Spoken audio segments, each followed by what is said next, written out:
This conference will now be recorded. Okay, welcome council. If I could get a mover and a seconder so we can open up our meeting.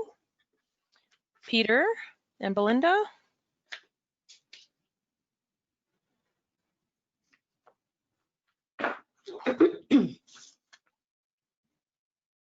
Okay, moved by Peter Kistemaker, second by Belinda Kistemaker. Be it resolved that we do call this regular meeting of council to order on Wednesday, July 15th, 2020 at 6:01 p.m. All in favor?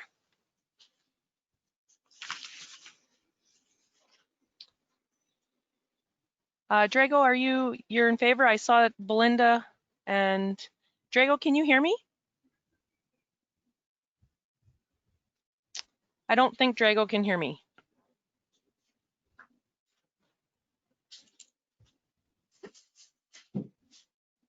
Can you hear me, Cheryl? I can. Can you hear me? Oh, I can't hear you. You can't hear me. Can anyone else hear me? You must be able to hear me. Yep. Yeah? Can you hear other people, Drago? Drago, can you hear me? Yeah, it's okay now. Thank you. Okay. So we were just calling the meeting to order, moved by Peter Kistemaker, second by Belinda Kistemaker. Be resolved that we do call this regular meeting of council to order on Wednesday, July 15th, 2020 at 6:01 p.m. All in favor? Thank you. That's carried.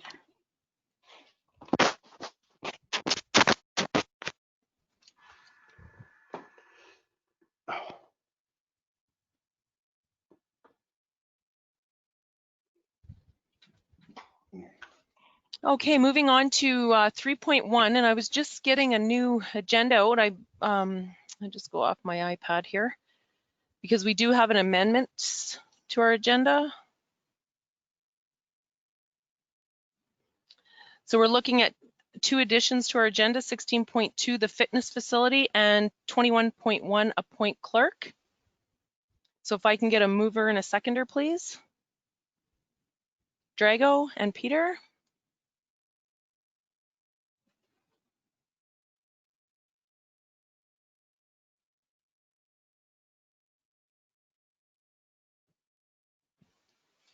Okay, moved by Drago Stefanik, second by Peter Kistemaker. Be it resolved that council does hereby approve the agenda as amended.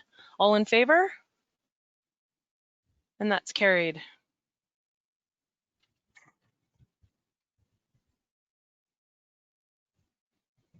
Okay, as always, item number 4 is disclosure of pecuniary interests and general nature thereof.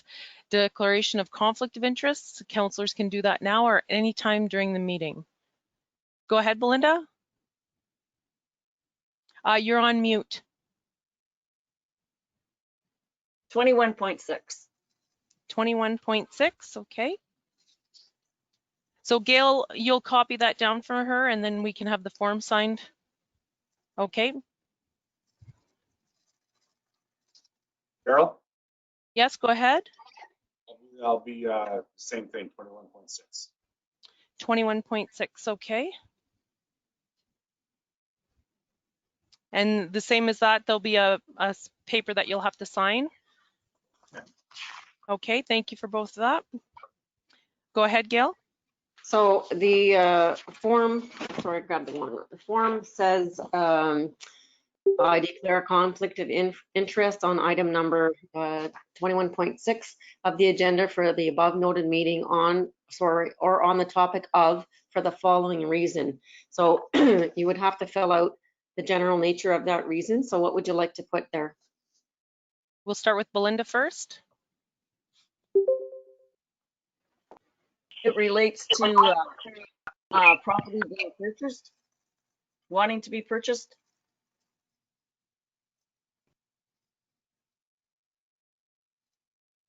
Okay, thanks.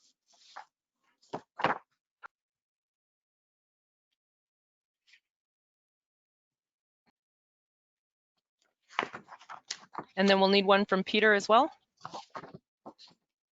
Yes. What would you like it to state, Peter? For the reason being that the person offering from the offer is a close relation.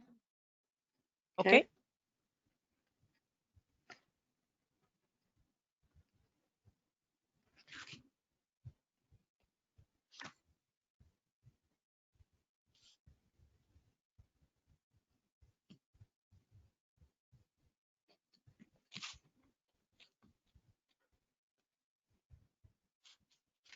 Okay, I'll have you both, I'll bring those by and have you both sign them later. Okay, go ahead, Drago. Through you, Mayor, to Gail. That means we don't have a quorum to vote on a specific issue then. That's okay, or, sorry, go ahead. Oh, no, okay. Go ahead, Gail. He actually asked you to answer it. I was just gonna say that's okay. It provides for that in our procedural bylaw, that if the quorum is lost due to conflict of interest, you can still continue. Okay, thank you. Okay, so thank you for that. And we'll carry on to, I'm looking at my,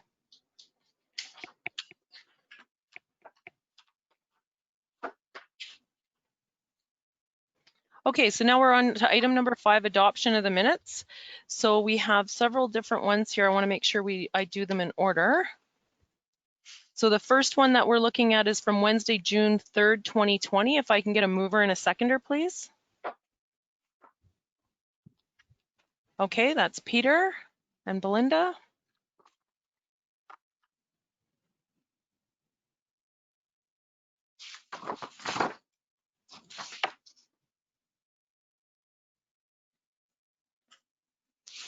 Okay, moved by Peter Kistemaker, second by Belinda Kistemaker. Be it resolved that the council, the corporation, the township of Hornpain does hereby adopt the minutes of the regular meeting of council held on Wednesday, June the 3rd, 2020 as distributed. All in favor? And that's carried.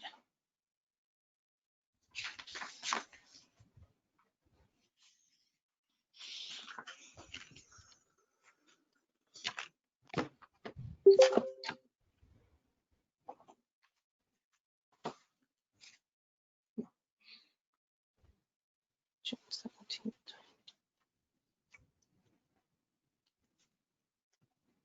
And just a question for Gail for procedure.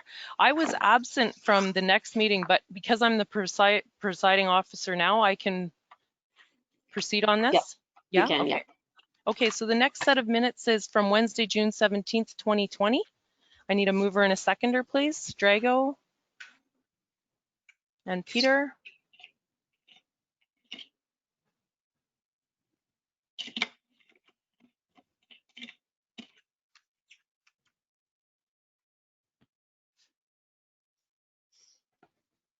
Okay, moved by Drago Stefanik, second by Peter Kistemaker. Be it resolved that the council of the corporation, the township of Hornpain does hereby adopt the minutes of the special meeting of council held on Wednesday, June 17th, 2020 as distributed. All in favor?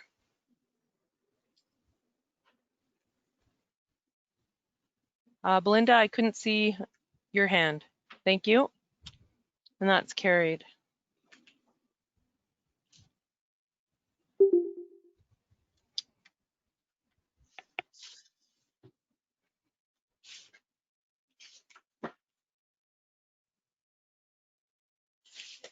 Okay, now we're on the regular council meeting of Wednesday, June 17th. Could I have a mover and a seconder? Belinda? And Drago, did I see your hand? Yes, okay.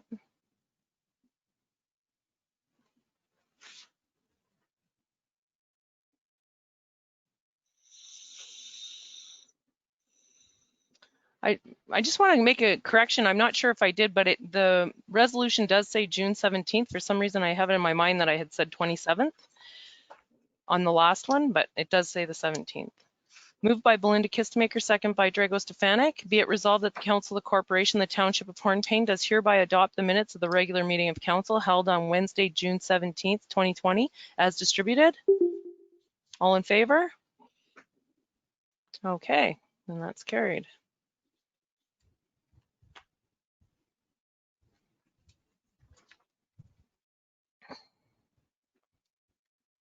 And I need a mover and a seconder for the Wednesday, June 24th, 2020 special meeting of council.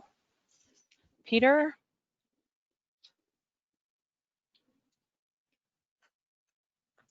And Drago Stefanik?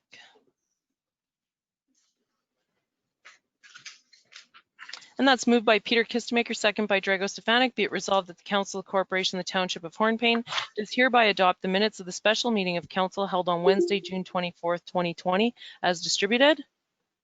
All in favor? None opposed. Okay, that's carried.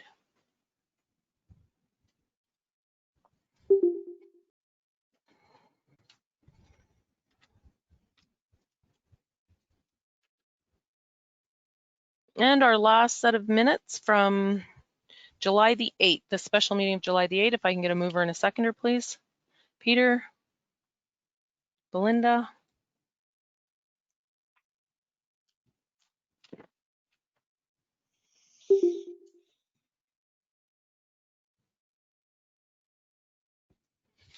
Moved by Peter Kistemaker, second by Belinda Kistemaker. Be it resolved that the Council of the Corporation of the Township of Hornpain does hereby adopt the minutes of the special meeting of Council held on Wednesday, July 8th, 2020 as distributed. All in favor? Any opposed? There's none. That's carried.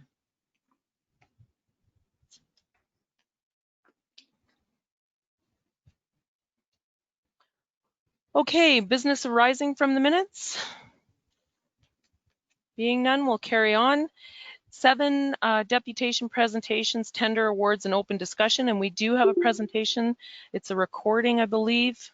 And then there'll be some time for discussion or question Q&A for council, correct? Gail? Yes? Yes, I don't know if you wanted to watch the video during the meeting or not. It was attached to the agenda, so it's your call. Yeah, I think we can watch the video.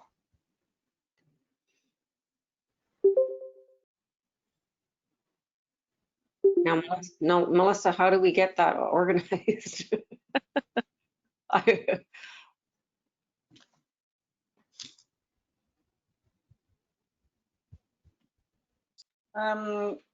Whoever is going to be showing the video will have to share their screen. Well, I don't think we were really prepared for that because it was on the agenda as such. So, Melanie, are you on the line? I am, Gail. Are you able to show the video? And I apologize, we didn't really plan for that. Is it a simple thing for you to do, or? I'm only calling in from my cell phone. I'm not sure if Amadeo or David, if it's an easy thing for them to do. It's Amadeo. I'm on my cell phone too. But if you give me a minute or two, I can see if I can log in and try. I haven't done it with GoToMeeting, though. It's the only thing. Okay, sorry, I kind of assumed everybody would have watched it as part of the correspondence on the agenda, so should have clarified that. Okay, I was just thinking for the public that would watch the meeting. It is a 22-minute long video. Okay, well, then we'll leave it and then we'll open up the questions for council. Sorry, I was just going to say it is attached to the agenda though, so they could watch it.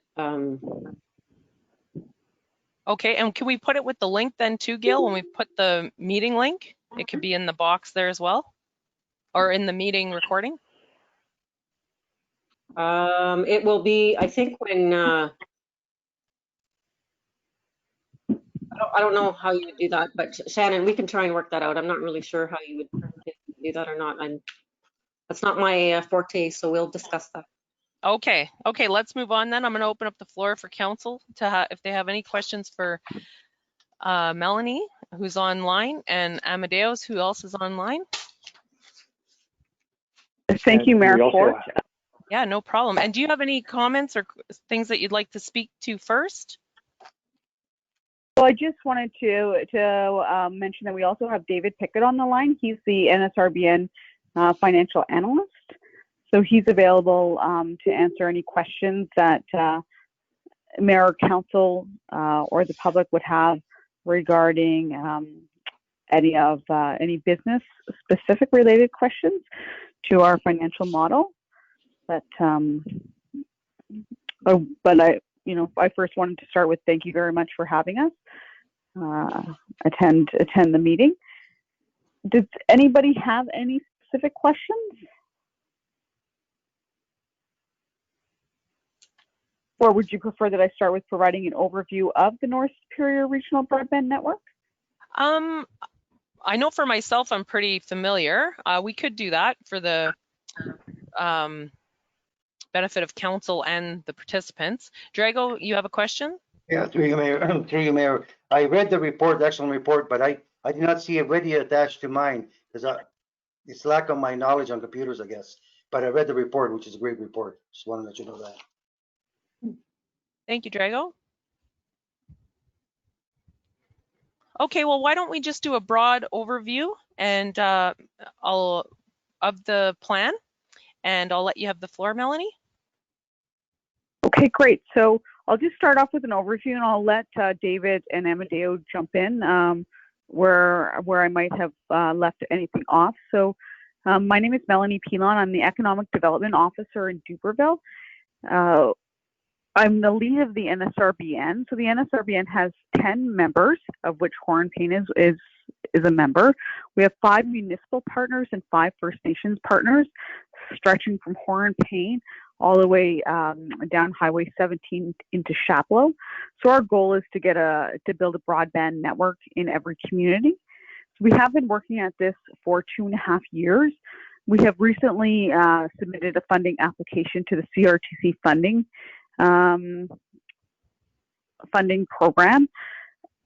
Hornpain was not eligible for that just due to the eligibility criteria, which Amadeo can speak to a little bit sooner or a little bit later. But we do have a plan to apply for a number of different funds, including the Universal Broadband Fund, which is soon to be announced, and another fund that was just announced called ICON, which is from the province.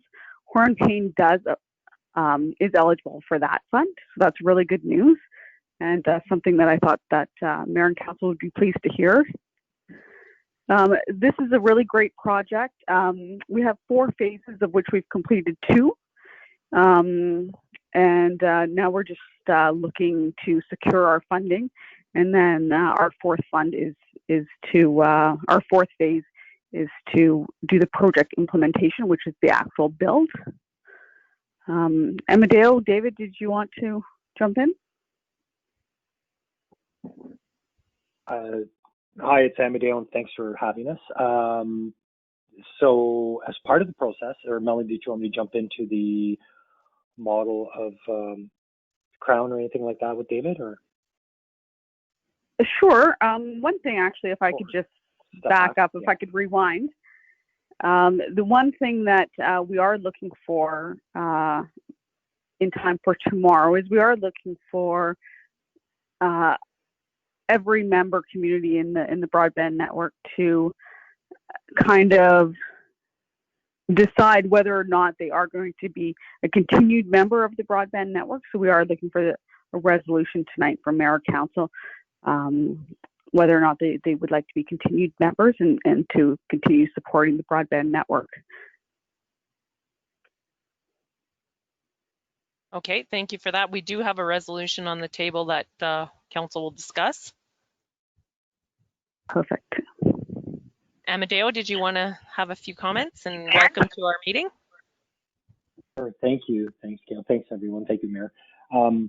So as part of the process, as Melanie mentioned, the 4-step process, one of the portions of the process, sorry, can everybody hear me? I've been having issues with my microphone. I'm good? Yep. Okay, great. One of the steps in the process was we went out to the public as an expression of interest to see what vendors and suppliers and turns out to be financiers would be interested in the project. And we did that back in January with a very quick turnaround. And out of that process, we found a partner, Crown Capital, which is a publicly traded pension fund type of company. I'll let David talk more about that. And the reason we selected Crown was because as part of their response to us, they came in as a consortium and they included a telecommunications company that they own, which is known as WireIE, and another company, which is a design and engineering firm called Tri-Spec Engineering. And that gave us the ability to apply for the initial CRTC broadband fund with the eligible communities, but it also allowed us to do some high-level designs and budgeting for all the communities, which we were able to do successfully. And Crown has really helped us advance the project. The benefit of having the Crown model as sort of our backstop to this is that the communities, all the communities that are involved in the NSRBM as it stands today, will not have to put in any money, any funds to fund any capital portions of the build. So that's a very exciting part of the project. And that will all come through the organizational model we have, which at a very high level is that the NSRBN, all the communities, as Melanie asked, whoever will move forward with the team, all the communities, you will all become clients of your own company. And so the North Superior Region Broadband Network would have an arm that is an operating company, and that operating company would be powered by a telecom provider, which is WireIE, which would take care of all that aspect of it. And we would collectively be the supplier of broadband in the community, especially to the key community buildings. So, the municipal offices, the band offices, any key assets that are controlled by the community. And instead of that money flowing to a third-party telephone company, as is the traditional case, it would stay within the consortium, the partnership, and and it's the group that basically through standard organizational methodologies will decide, okay, where do we invest the money? How do we improve the network? But the nice thing is the money will flow within the communities that are part of the project. So that's a very exciting part of the project to be part of. And so where we're at, and just to cover off just a couple more things on my part, Melanie alluded to the Ministry of Infrastructure ICON fund that was just announced. It's a limited pot of money. I think it's about 150 million that's left. And we're hoping to apply to that because we feel that we're eligible as a group. And the nice thing is that in my review of the eligibility maps, Hornepayne, a good portion of Hornepayne looks like it'll be eligible. So we're going to include that in as part of the pool of the funding. And just to get very specific, when I've been to Hornepayne a few times, one of the parts of the study was, you have very good broadband coverage right around the Bell central office, but after that it tapers off quite quickly. And I do know you have a wireless service provider in town too. So, this will be a real win-win if as we continue through with the project. But that's why we will be able to include Hornepayne in this session. But it doesn't impact the future, whether or not, we're successful in this funding. Doesn't really impact the outcome of the overall project. And I will stop there, and David can certainly fill in a lot more blanks on that, but if there's any questions for me, please feel free to ask. Thank you, Amadeo. Do we have any questions for Amadeo or Melanie at this point? Okay, David, did you want to say a few words? And welcome to our virtual meeting here in Hornepayne. Yep, can everyone hear me okay? Yeah, loud and clear. Wonderful, thank you. Thanks for having me, everyone. It's a pleasure to be joining you this evening. So with the project, Amadeo and Melanie have covered a good chunk, but when it comes to the numbers, like we evaluated, what this would look like from a financial perspective, and we looked at it as far as the ownership as well. The proposed offer from the financier was that the community would still maintain like a 50% ownership in the proposed network. So that 50% would then be, would be the NSRBN, which would then be owned by the communities that choose to pass the resolution and continue on with the project. The financial return metrics that I'd calculated, we actually had a positive net present value, which which looked good from a financial perspective. It was not very high, but it still was positive. And we had a payback period of about 9.5 years with an IRR of 9%. So these are all relatively positive metrics when you look at the scope of an infrastructure project, which would be what this is. So Hornpain would be hopefully a member of this and benefit from this, not only potentially financially with distributions being paid back out from the operating company that would be established with potential profits that are earned, but also also benefit from some potential socioeconomic benefits, such as just getting better quality service, as well as maybe attracting some business to the community that would otherwise not, because there was no connectivity, as we've seen with this pandemic.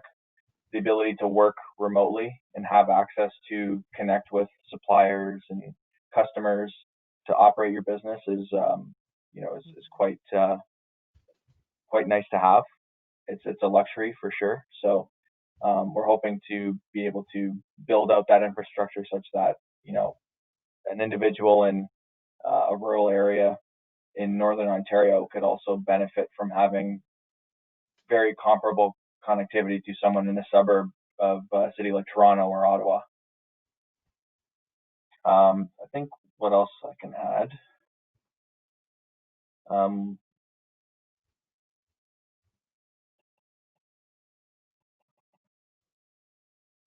As Amadeo had mentioned, one thing that the private partner would like to see is that if you do sign on and continue to be a partner of the project, that you buy services from the entity, as you're going to be an owner.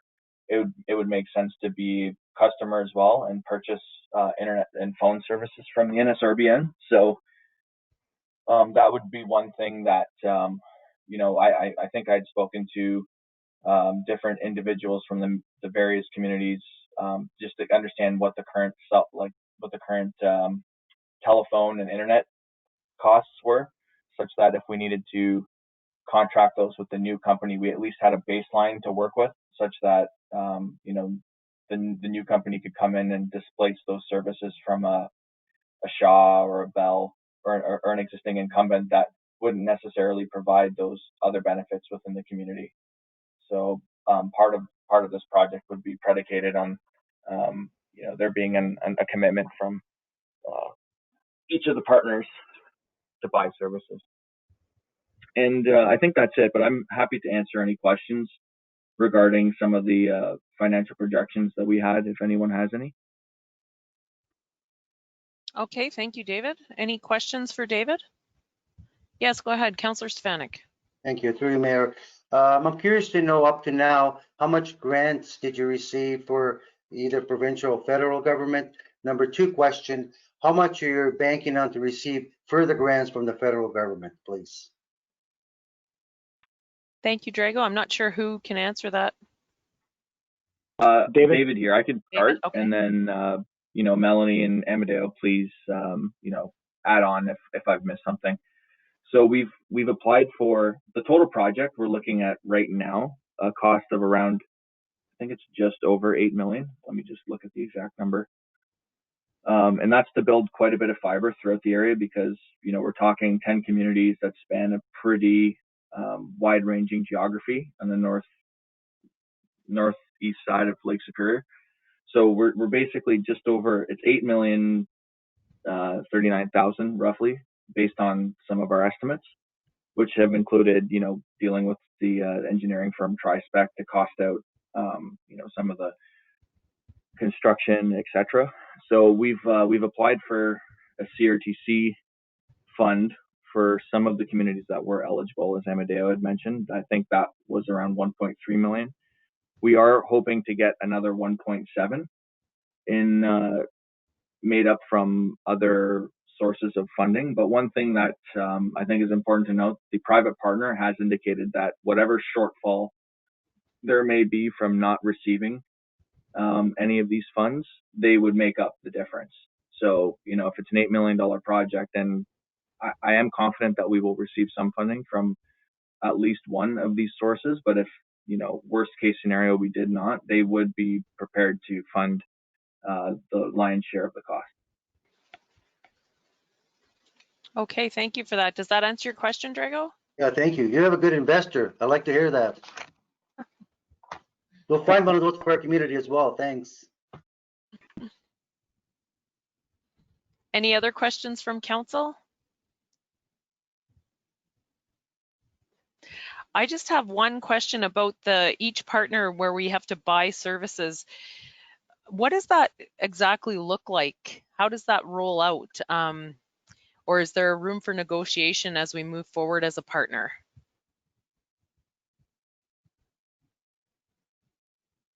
Hi, well, I can take that one. That's a great Thank you. question.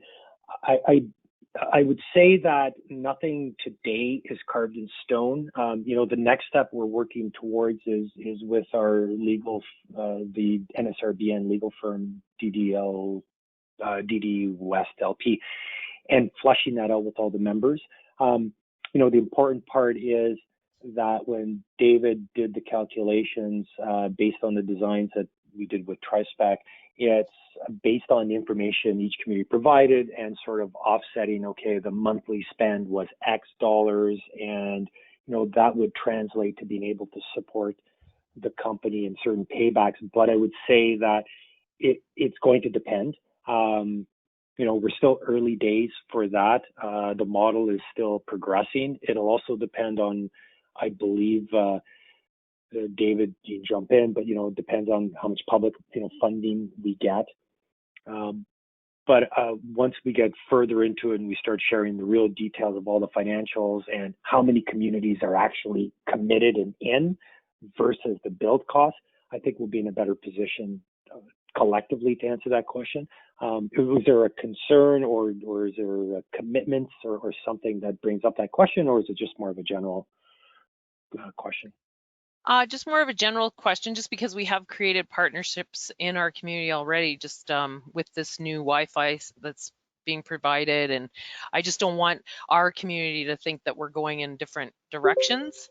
We just want to make sure for Hornpain that it all fits and that we're working together with those that have come in already into our community. That was where I was coming from for that. But if it's still in the modeling and we're still looking at the structure of this and the model is going to be progressive, then that's great. Yeah, and I think one thing too is the part of the model, the Crown model with NSRBN is, it's a model that we hope to support all other service providers, ISPs that may want to either there or want to come in because promoting competition is better for everyone. So the model itself has a retail face, sort of if there is nobody else, then NSRBN operating company can provide services. But if others want to purchase services, other carriers, service providers, then we have that calculation into more of a wholesale network. So I think there's a lot of flexibility, and certainly the idea would be, what is the best solution for each particular, community. Okay, thank you for that. Is there any further questions? Go ahead, Gail. So two things. Melissa has got that video ready if you still want to show it. She's found a way to do that if we want. But I do have a question as well. Just wondering about what kind of risk there is to the community, or is there a risk to the community financially? Sure, I can jump in and answer that. So there's no upfront investment required from the community, so it would just be that you would be buying services from the NSRBN. That would match kind of the financial contribution expected from the community. There's always risk with running a business because this is somewhat of a utility, but it's not in a market where there's a natural monopoly. So there's a risk. There's always going to be some competitive risk that an existing incumbent like Bell or Shaw or TELUS, T-Baytel, whoever it is, chooses to target that specific market and try and make sure that they can maintain the market without allowing the NSRBN to thrive and be successful based on different practices and strategies they may deploy. So there's always that risk. But, you know, because Crown would be funding the upfront costs, I don't think there would be a financial risk of, you know, making that initial equity investment from the community's perspective, where if it gets built or part of it gets built and then the project fails, you hadn't sunk a huge portion of cost because they've taken the risk as the private financier to do that, at least up front. Thank you for that. Go ahead, Gail. Okay, thanks, Dave. One follow-up on that was for what do you think, or can you predict, maybe you don't even know this yet, but if the NSRBN is formed or comprised of the 10 communities or however many communities, and if there's future capital improvements, then those costs would be split between the communities at that point in time?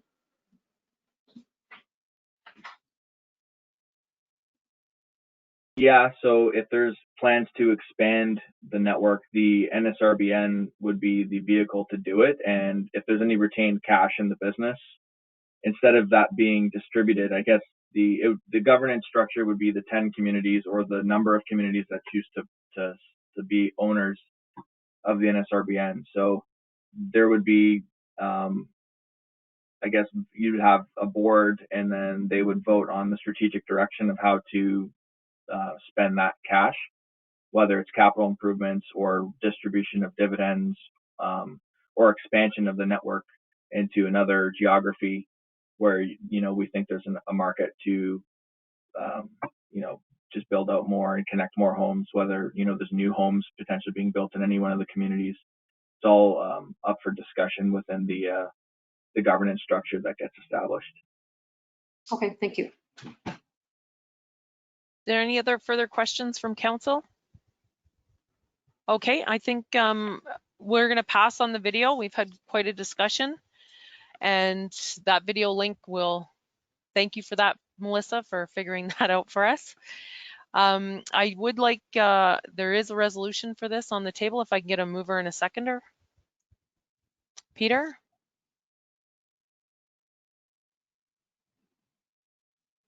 Belinda?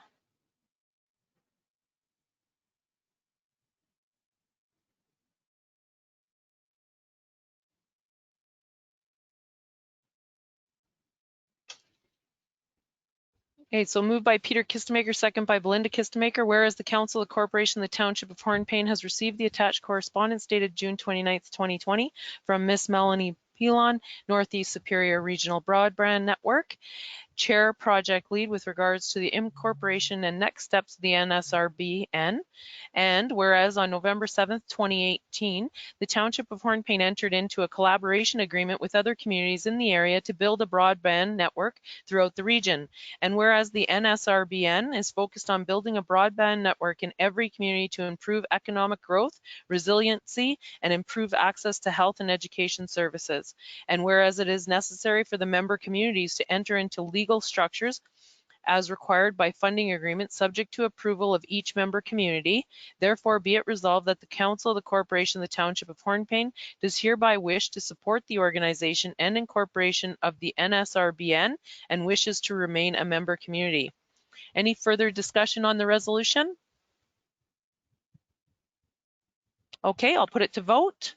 Those in favor? Any opposed? And that's carried. Okay, I'd like to thank our presenters that came tonight and thank you for all your information. And I've just written a note that I was taking the paper copy out of our agenda package that Gail gave me. So you'll have to replace it there, Gail. And we'll carry on, and thank you for coming. Is there any further comments? Thank you very much for having us. Okay, perfect. Thank you. Thank you. Have a good night, everyone. You too. Bye-bye. Bye-bye. Okay, so we're moving on to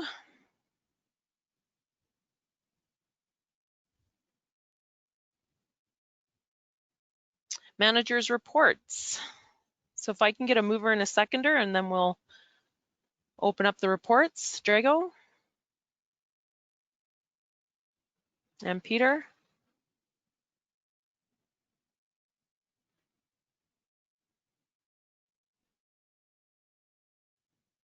Okay, moved by Drago Stefanik, second by Peter Kistemaker. Be it resolved that the Council of Corporation of the Township of Hornpain does hereby acknowledge receipt of the manager's reports provided at the regular meeting of council held on Wednesday, July 15th, 2020.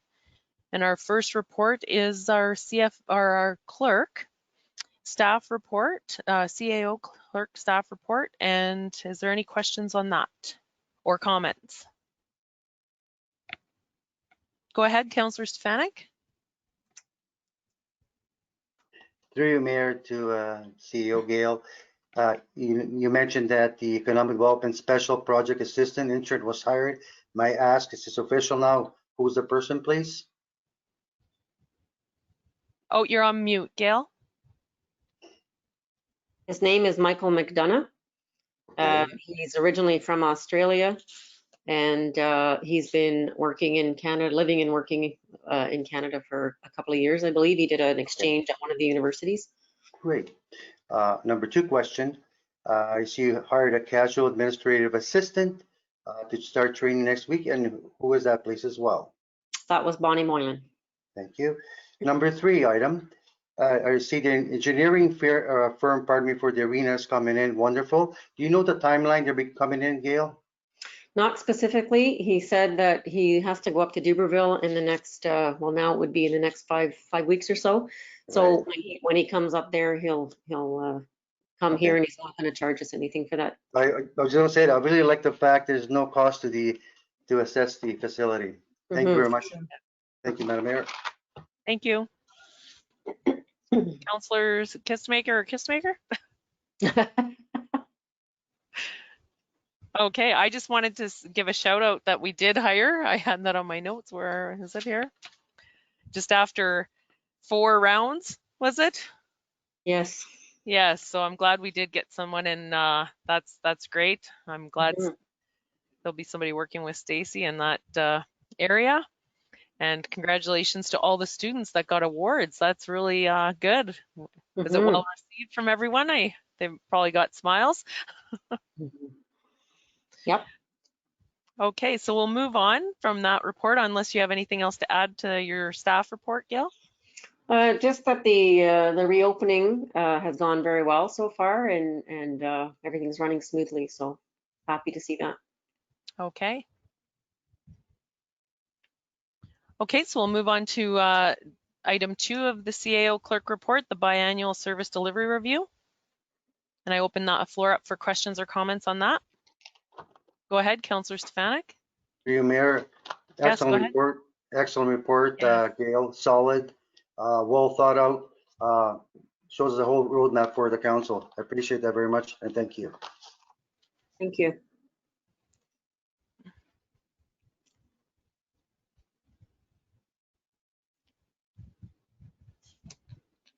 Any other further comments from council?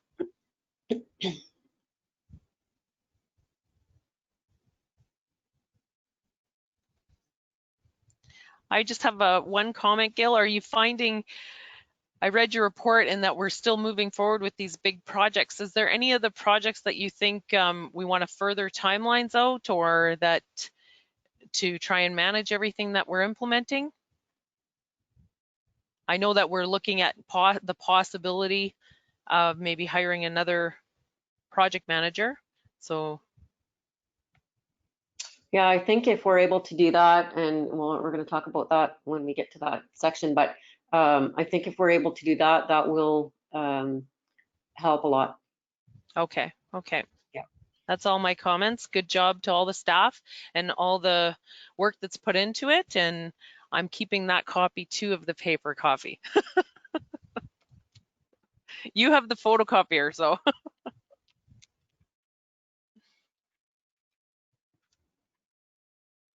Okay, so we'll move on then. If there's no further comments, we'll move on to our Economic Development Officer's report. And if there's any questions, we'll take them through Gail. Yes, go ahead, Councilor Stefanik. Thank you. I commend Stacy on the excellent surveys, and not only surveys, but the way she compiled the data. I think it's outstanding. Referring to business, COVID-19, food security survey, and Hornpain seniors. My follow-up comment is, it's wonderful reports. When and how will plan of action take place? For example, the seniors were looking for a place to have. Food security was one of the suggestions to have a community garden. When and how will this be implemented? I mean, it's a wonderful report, but when will it be acted upon? 6 months, 12 months, 16 months? I think that's crucial because they're good reports as long as they're being active and they're actually live reports. Thank you. Will we leave that question, Gail, and we can have Stacy address that at the next meeting, or? I think that's the best thing. We do discuss these things at our senior management team meetings. And there is one report that she has provided for the seniors report. So I think, I don't know how quickly all of it can be done. We can only do so much at once, but we are starting to sort of develop plans of when we'd like to see things roll out, and we discuss them sort of as they can fit into our schedule. So I don't know if that helps at all, but she probably would be better able to speak to it, but we are trying to sort of fit them in when we can. Yeah, through the mayor too. Yeah, thank you. I just want a general consensus from you, but I'll certainly ask those questions at the next regular meeting on August 12th, so she will be aware. Thank you. Thank you, Drago. I do have one question, Gail, or just a comment, is the Naming the Bears contest. I know we've had some difficulty setting a meeting and getting input. So I just see that the announcements of names is listed on here as July 16th, but I think that's getting pushed, is it not? I'm not sure about that. The last I spoke with her, everybody was supposed to have their information in by the 9th, I think. Yeah. And I'm not sure about any meetings or difficulty with meetings. I didn't have that discussion. Okay, okay. But she is out of town, so okay. Maybe that's a reason. I'm not really aware of that side of the conversation. Yeah, no, it was just from my end. It was just feedback, getting everything set up and the feedback on it. Yeah. So, okay.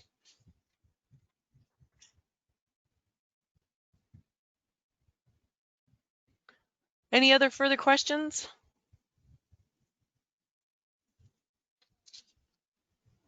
Okay, we'll go back to the resolution. Acknowledging the receipts of the manager's reports. All in favor? Any opposed? And that's carried. Okay, so we'll move on to correspondence action items, 11.1.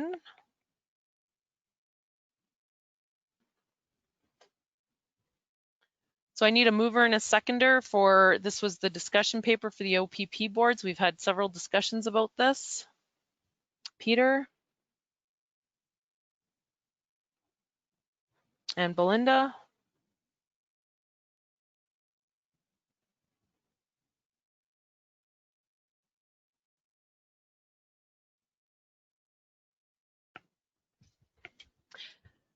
And just a clarification, Gail, we're still reading the entirety of the motions, even though they are provided ahead of time, or? As far as I know, the last advice I got on that was yes. Okay. Moved by Peter Kistemaker, second by Belinda Kistemaker. Whereas the Association of Municipalities of Ontario has issued the discussion paper, New Ontario Provincial Police Detachment Boards, Building a Framework for Better Policing Governance, identifying that boards are a vital link between the police and democratic governance, and that open and transparent discussions are essential. And whereas the government is planning to move from OPP detachment boards aligning with municipal boundaries to regional or detachment-based boundaries. And whereas one of the goals of this initiative is to improve the quality of the existing governance and civilian oversight system, including ensuring that community expectations are reflected in a way a community is policed, and that good governance of policing matters will apply to municipalities of all sizes. And whereas the Township of Hornpain does not currently have an OPP detachment board and deems it necessary to have representation on such a board in order to help align policing objectives, priorities, and policies with community expectations, and to align municipal public safety expectations with those of neighboring communities. Therefore, be it resolved that the Council of the Corporation of the Township of Hornpain does hereby support the following: that the government recognize that policing is fundamentally local, that at a minimum each OPP cluster, at least in northern rural areas, be permitted to establish an OPP detachment board including representation for each community serviced by the OPP, and that all municipalities should have the opportunity to select at least one representative to sit on an OPP detachment board, that the members should be municipally selected, not elected officials, community and/or municipal staff members, that individual detachments be permitted to control the appointment of provincial members, that that each board will determine local objectives, priorities, and policies in consultation with the detachment commander, consistent with the Solicitor General's strategic plan for the strategic plan for the OPP, out of which the detachment commander that prepare and adopt a local plan, and that the costs of the board's mandatory member training and any other related costs must be provincially funded in order to make access to the boards fair for all. Be it further resolved that the Council of the Corporation, the Township of Hornpain, is in full support of the Federation of Northern Ontario Municipality FNOM statement that the replacement of OPP detachment boards by District Social Services Administration boards, DSABs in Northern Ontario, a suggested option in the AMO discussion paper, would not be the best solution for overseeing Northern OPP detachments and would lessen the voices of small northern communities. And be it finally resolved that a copy of this resolution be sent to the Association of Ontario Municipalities, the Federation of Northern Ontario Municipalities, the Honourable Sylvia Jones, Solicitor General, Micah Mantha, MPP, Algoma Manitoulin, all Ontario municipalities, with a copy being submitted to the consultation process when it reopens. My apologies for my several mistakes. I'm out of practice apparently. I'll put it to a vote, or any comments. We did discuss this at length. So all in favor? And any opposed? And that's carried. And thank you for all your hard work on that, Gail. You're welcome. Okay, we're moving on to 11.2, which is supporting performing arts in rural communities, Spark mini symposium. So if I can get a mover and a seconder, please. Drago. Belinda.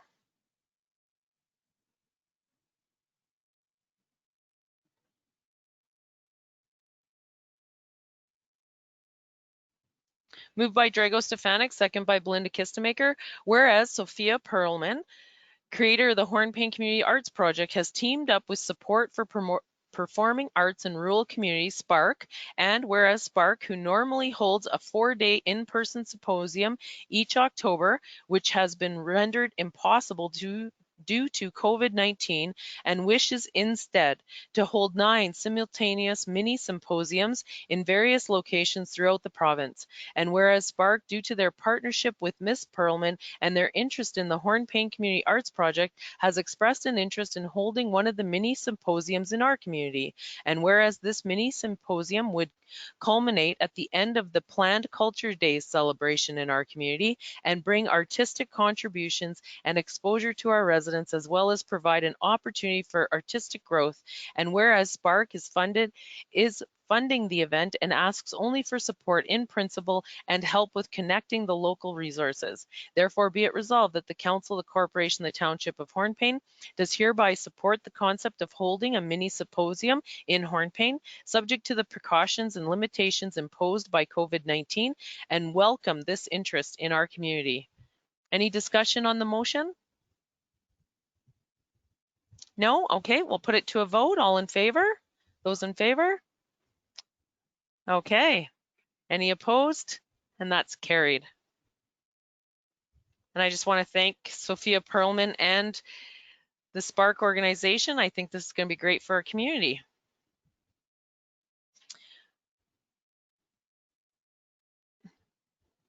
And we have 11.3, Municipality of Grey Highlands and Porcupine Health Unit Board, Universal Basic Income motion. If I can get a mover and a seconder, please. Peter?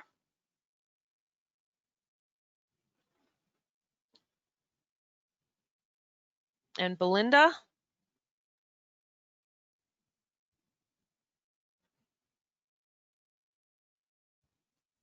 Moved by Peter Kistemaker, second by Belinda Kistemaker.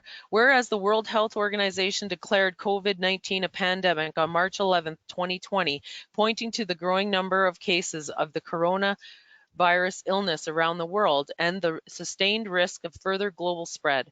And whereas in response to the COVID-19 pandemic, the province of Ontario and the Corporation of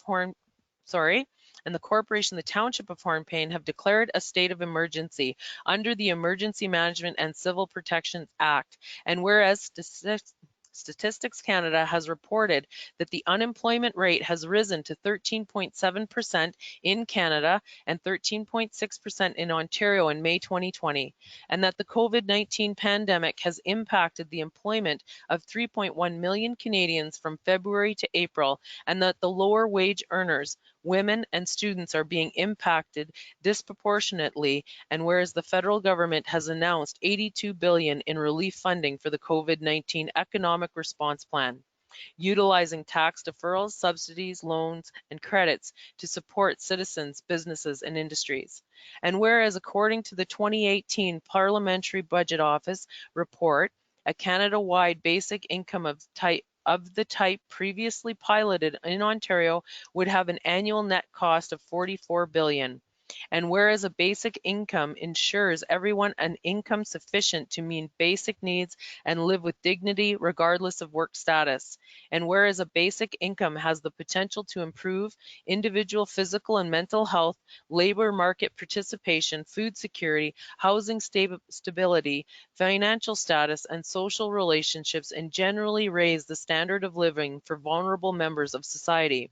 And whereas a universal basic income would likely have many positive societal effects, including reducing poverty, reducing strain on healthcare and social assistance systems, supporting businesses and the economy, reducing crime, as well as reducing administrative complexity and creating efficiencies for those in need of financial and economic support measures. Therefore, be it resolved that the Council, the Corporation, the Township of Hornpain urges the Ontario provincial government and the federal government to work together to investigate the feasibility of implementing a universal basic income program. Be it further resolved that this resolution be forwarded to the Right Honourable Justin Trudeau, Prime Minister of Canada, the Honourable Doug Ford, Premier of Ontario, the Honourable Todd Smith, Minister of Children, Community and Social Services, the Honourable Steve Clark, Minister of Municipal Affairs and Housing, the Honourable Raymond Chow, Minister of Seniors and Accessibility, and Association of Municipalities of Ontario, the Federation of Canadian Municipalities, Carol Hughes, MP Algoma Manitoulin Kapuskasing, and Michael Mantha, MPP Algoma Manitoulin, for their consideration and support. Be it further resolved that a copy of this resolution be forwarded to the Municipality of Grey Highlands and the Porcupine Health Unit. Any discussion on the motion? Okay, we'll put it to a vote. Those in favor? Okay, any opposed? There being none, that's carried.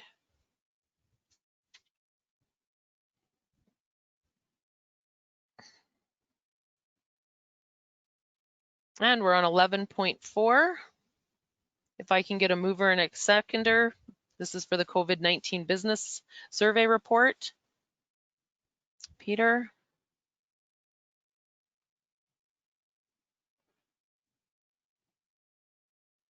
And Drago?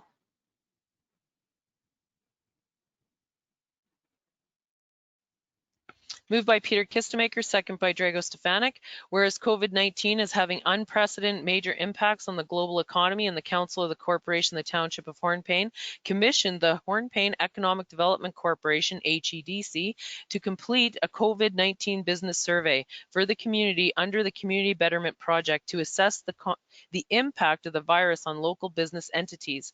And whereas engaging businesses in our community is one of the objectives of the Economic Development Officer's priorities, and whereas Council wishes to provide moral support, current information on the local and regional status of the virus, and access to resources to help businesses get through this extraordinary time.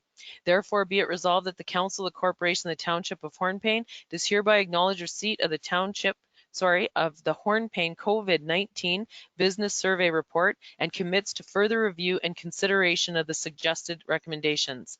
Any discussion on the motion? Okay, we'll put it to a vote. All in favor? Those in favor? Okay, none opposed, and that's carried.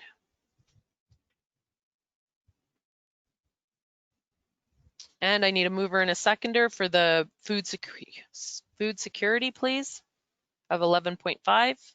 Peter and Belinda.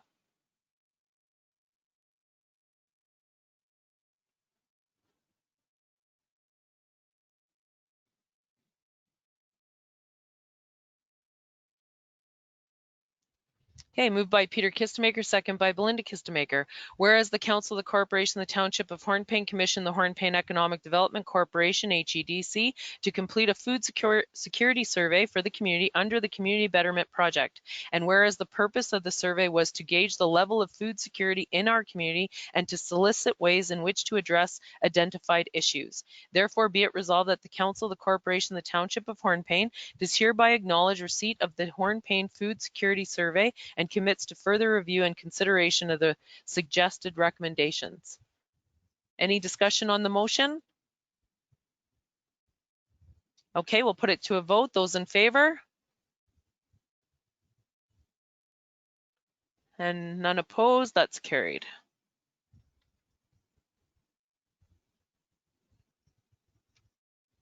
And we're on 11.6. This is AMO, the Canadian Union of Public Employees motion. If I can get a mover and a seconder, please. Drago. And Belinda.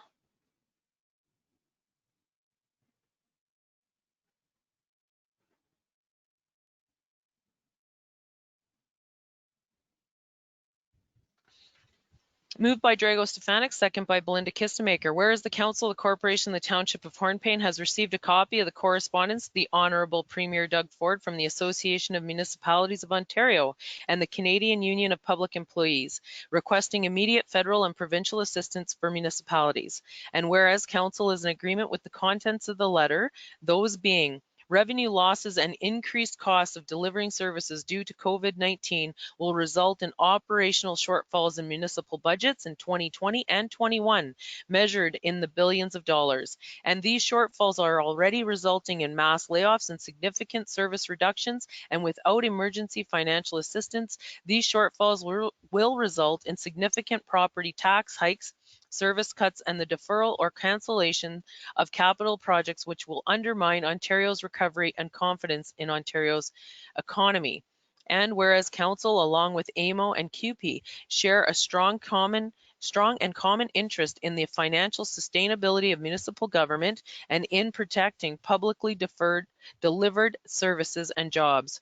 Therefore, be it resolved that the Council of the Corporation of the Township of Hornepayne urges Premier Ford to conclude discussions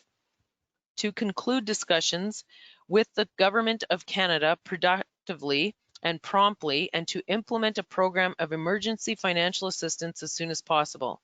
Be it further resolved that a copy of this resolution and correspondence letter be forwarded to the following for their consideration: the Honourable Justin Trudeau, Premier of Canada, the Honourable Bill Morrow, Minister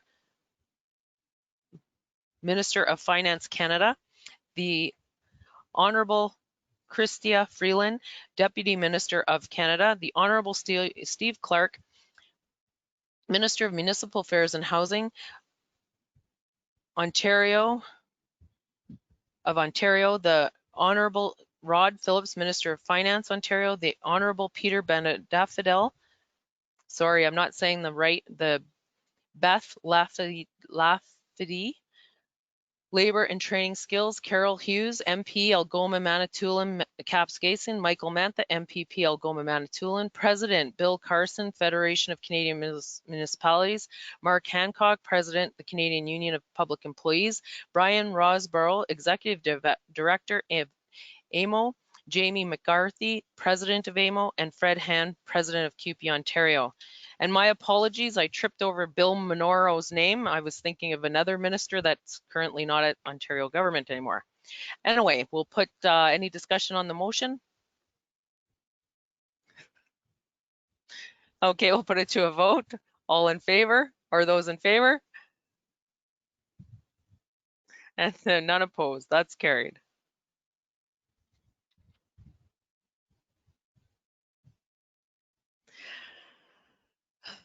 Okay.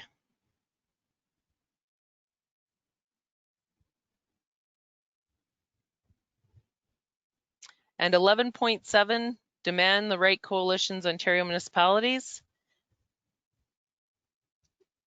Email media release, there's no resolution for this. So those next two things are open for comment. Okay. I don't know the dates right off the top of my head, but they've just opened recently, I believe. Okay.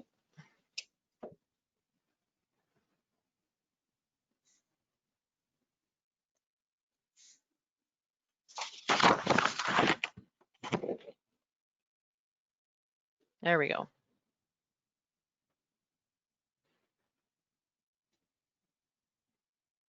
So how would you like to gather the comments on both of those then, Gail? We'll deal with 11.7, 11.8 at once.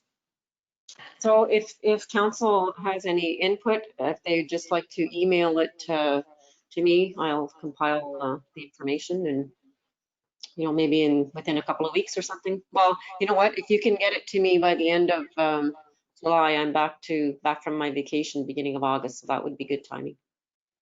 Okay, so I'm just trying to get a calendar up here. Where's my phone? So I think the 31st of July is a Friday. Okay, but you're away until that Monday or the 4th, sorry, that's what you just said? Yeah, that's a long weekend, so yeah. Okay, so you want it by the 31st, so it'll be at your disposal when you return, correct? Okay. Correct. Okay, any comments on those from council currently today? Okay, so both those items, 11.7, 11.8. July 31st, you have time to comment and give your comments to Gail for submission.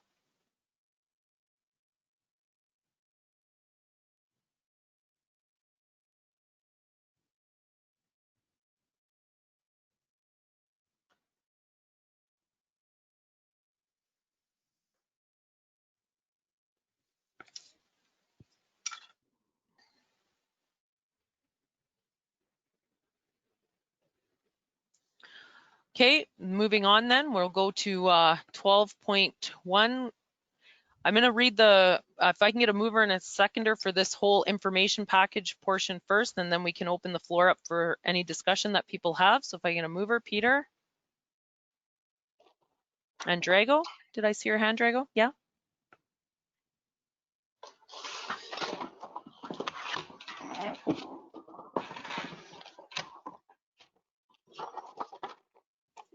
Okay, moved by Peter Kistemaker, second by Drago Stefanik. Be it resolved that the Council of the Corporation of the Township of Hornpain does hereby acknowledge receipt of the correspondence information only package attached to the agenda at the regular meeting of Council held on Wednesday, July 15th, 2020. And before I take the vote, I open the floor up for any discussion on any of the items in that section. Go ahead, Councilor Stefanik.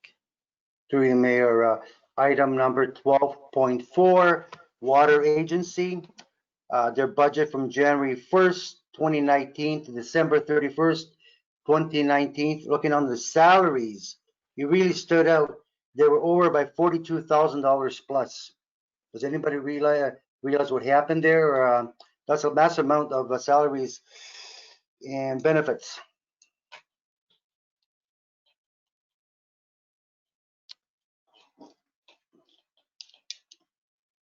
We'll just let everyone get on the same page. Oh, sorry. Go ahead, Melissa.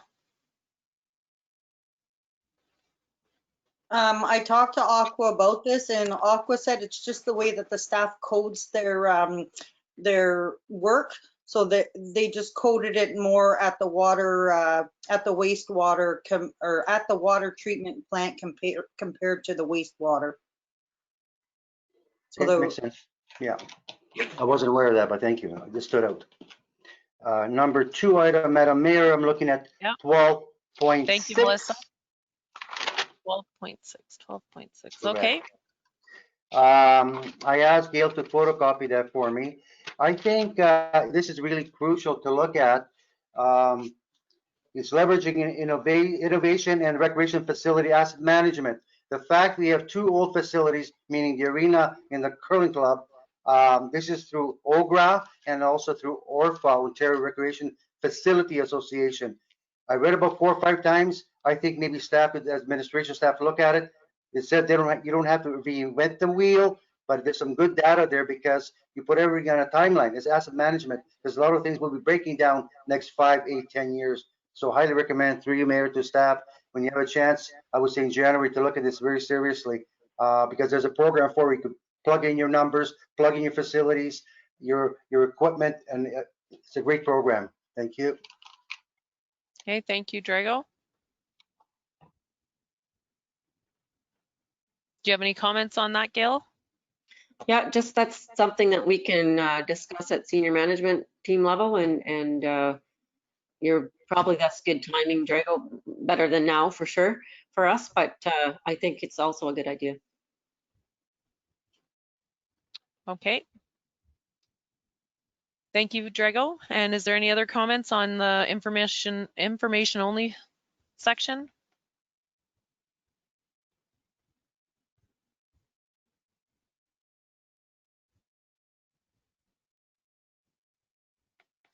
There being none, I'll take the vote for the motion. Those in favor? And that's carried, none opposed. Okay, so we'll continue on. 13 donations, there's being none. 14.1 is the FCM. If I can get a mover and a seconder, and then we can discuss. Peter and Belinda.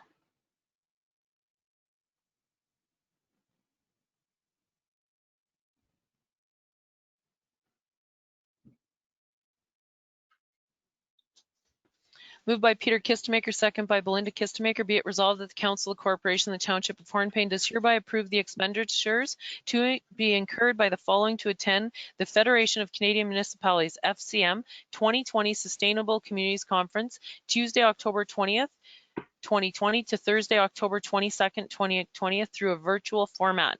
And we have one listed, Stacy Rendell, Economic Development Officer. Did you want to comment on that, Gail? Go ahead. I did, because on my copy on my iCompass, it lists the same people that are listed for the Sustainable Communities one, which is yourself, Melissa, and Dwayne, and that's incorrect on the iCompass copy.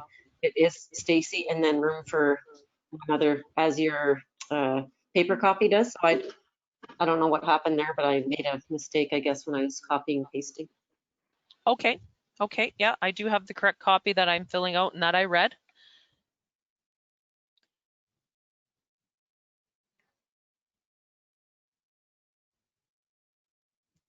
Was there any participation from council? Is there anybody that's interested in going or attending virtually with Stacy? Go ahead, Drago.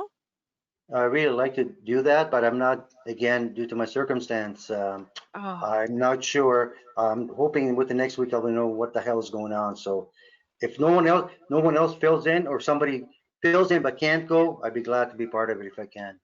Thank you. okay. I'm thinking right now, what if, would it be possible, Gail, that we put the intern in with Stacy to attend that? Would that be Sure. a good idea? And Sure. then if, and then we can play it by ear for Councilor Stefanik to attend too. Sure. Sounds good to me. Okay, and do you want me to fill that name in right now or just put intern, economic intern? Yeah, maybe just put economic intern. Be good.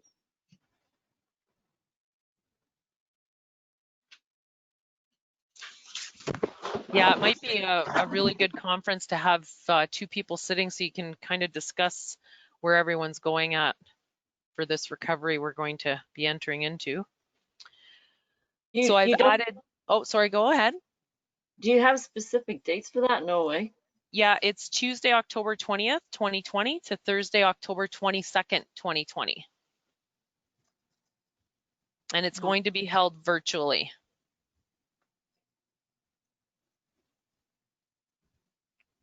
Are you interested, Belinda? I don't know if I can be, but it's something I can look at. Okay, is there a cutoff for this, Gail? Did it say that in here? Off the top of my head, I'm not sure, but we can check into that. Oh, Melissa maybe Oh, knows. sorry, go ahead, Melissa. The early bird deadline's August 28th. August the 28th? Okay, so we can update. Do we want to defer it till August the 12th and then we can pass it then? And then council can, go ahead. Sorry, I was just gonna say you could do that, or just we could just add Belinda in at that time if she wants to go. Okay, we can do that. Sound good, Belinda? Okay, so I've added economic intern to the second line and I'll put it to a vote. Those in favor? Okay, that's unanimous and that's carried. Okay, so now we're moving on to, maybe I have the wrong.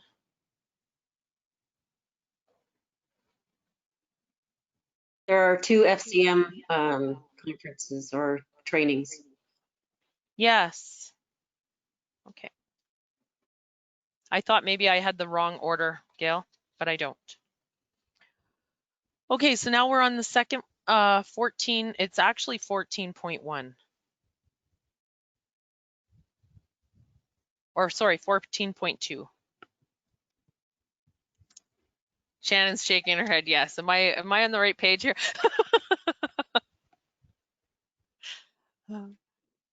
Okay, a mover and a seconder, please, for 14.2. Peter. And a seconder, please. Belinda.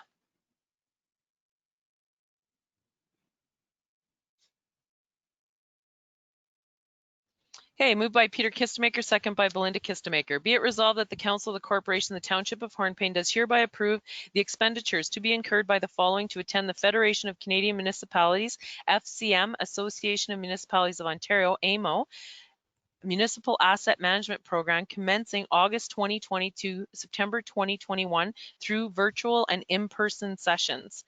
And that was Mayor Cheryl Fort, Melissa Chenier, Client Services Manager / Treasurer, 3, Dwayne Goodrow, Public Works Manager, and there is a spot 4 and 5.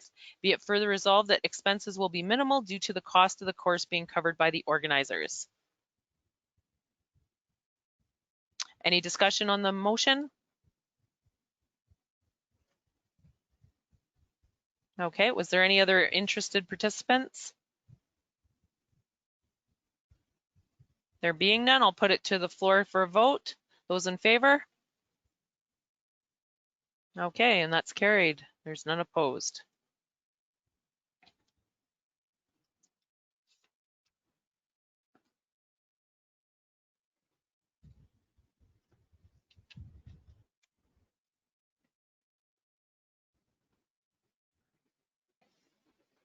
Okay, so now we're done. We're into 15. Committee reports, there being none, we move on to 16, news and other business. So we have COVID-19 community control update. I'll let you take that over, Gail. Okay, so at our last CCG meeting, which was last Wednesday, the group decided that we could move to bi-weekly meetings unless circumstances changed for the worse or something came up. We could call a meeting at any time and resume them weekly or however often we needed them. Just to bring to your attention, with the stage 3 reopening, the playground equipment at the park can be opened. I have not seen anywhere that there is any specific not recommendation, but a requirement to, sanitize after every use and that sort of thing, which you really wouldn't be able to do anyways. Fitness facilities are also included in that reopening. There are some requirements, and I see that's the next thing on, well, not the next thing, but maybe it is. I think I got the agenda that's not amended. I think that's the next thing for discussion is the fitness facility, but just Yes, briefly. it is. Just briefly, the equipment has to be sanitized after every use. There has to be social distancing and physical distancing, and masks must be worn. So we can continue that conversation after, but that is just up for discussion. And then I had put some things on the agenda, various articles and such about mandatory mask orders in other areas of the province that have happened over the last week. But just it was 5 or after 5 today, I did receive, and thank you, Drago, for forwarding that to me, a media release from the Porcupine Health Unit that they will also be instituting a mandatory mask order. And it says, now I really didn't have time to read it through, but I just skimmed it, and it says next Thursday. So I'm thinking that's next week, Drago? Okay, so. 23rd? I'm sorry? 23rd. 23rd. Okay, thank you. So again, I think it's if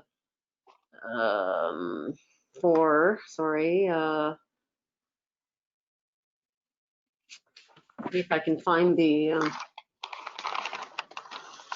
was trying to find a succinct thing, but the other mask orders are for inside any businesses, employees, and public that comes into them, and also in situations where you can't do physical distance outside. So I probably didn't cover it all because I honestly didn't have time to read through it, but I think that's kind of the gist of it. And I've emailed it all to you, a copy of it all to you. We will put this on our website tomorrow and our Facebook page, and I'm sure the Porcupine Health Unit will be blasting it out as well. And then these things, the stage 3 reopening comes into effect at midnight on Friday, 12:01 on Friday morning. Mandatory mask order for us, the 23rd of July, next Thursday. That's all I can think of for an update, unless there's something else that you wanted to add to that. Did you have anything, Drago? Go ahead. Yeah, regarding the PHU, I spoke to Dr. Catton this morning, one-on-one, then we had a Board of Health meeting this afternoon between 3 and 4. All the stuff will be forwarded to businesses in our community. If anyone has a question from the public or especially the business, directly call the Porcupine Health Unit in Timmins, they will assist you. They also asked if municipalities in some way could assist their business people. They don't have access to a photocopier, and I said our staff usually does assist in many ways. But if you need them something physical done for them, I'd appreciate somebody could help them out. But all the questions goes directly to the PHU head office, and look at their website. And it's the rules are kind of simple, but 1 week, I'm not sure if it's going to be enough lead-in time. I did say it to Dr. Catton, but she felt 1 week could be suffice for businesses. But please assist businesses and staff as best as you can. If not, direct them to PHU, please. Thank you. Thank you, Drago.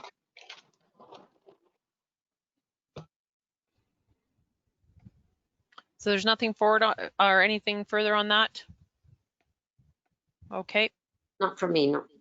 Okay.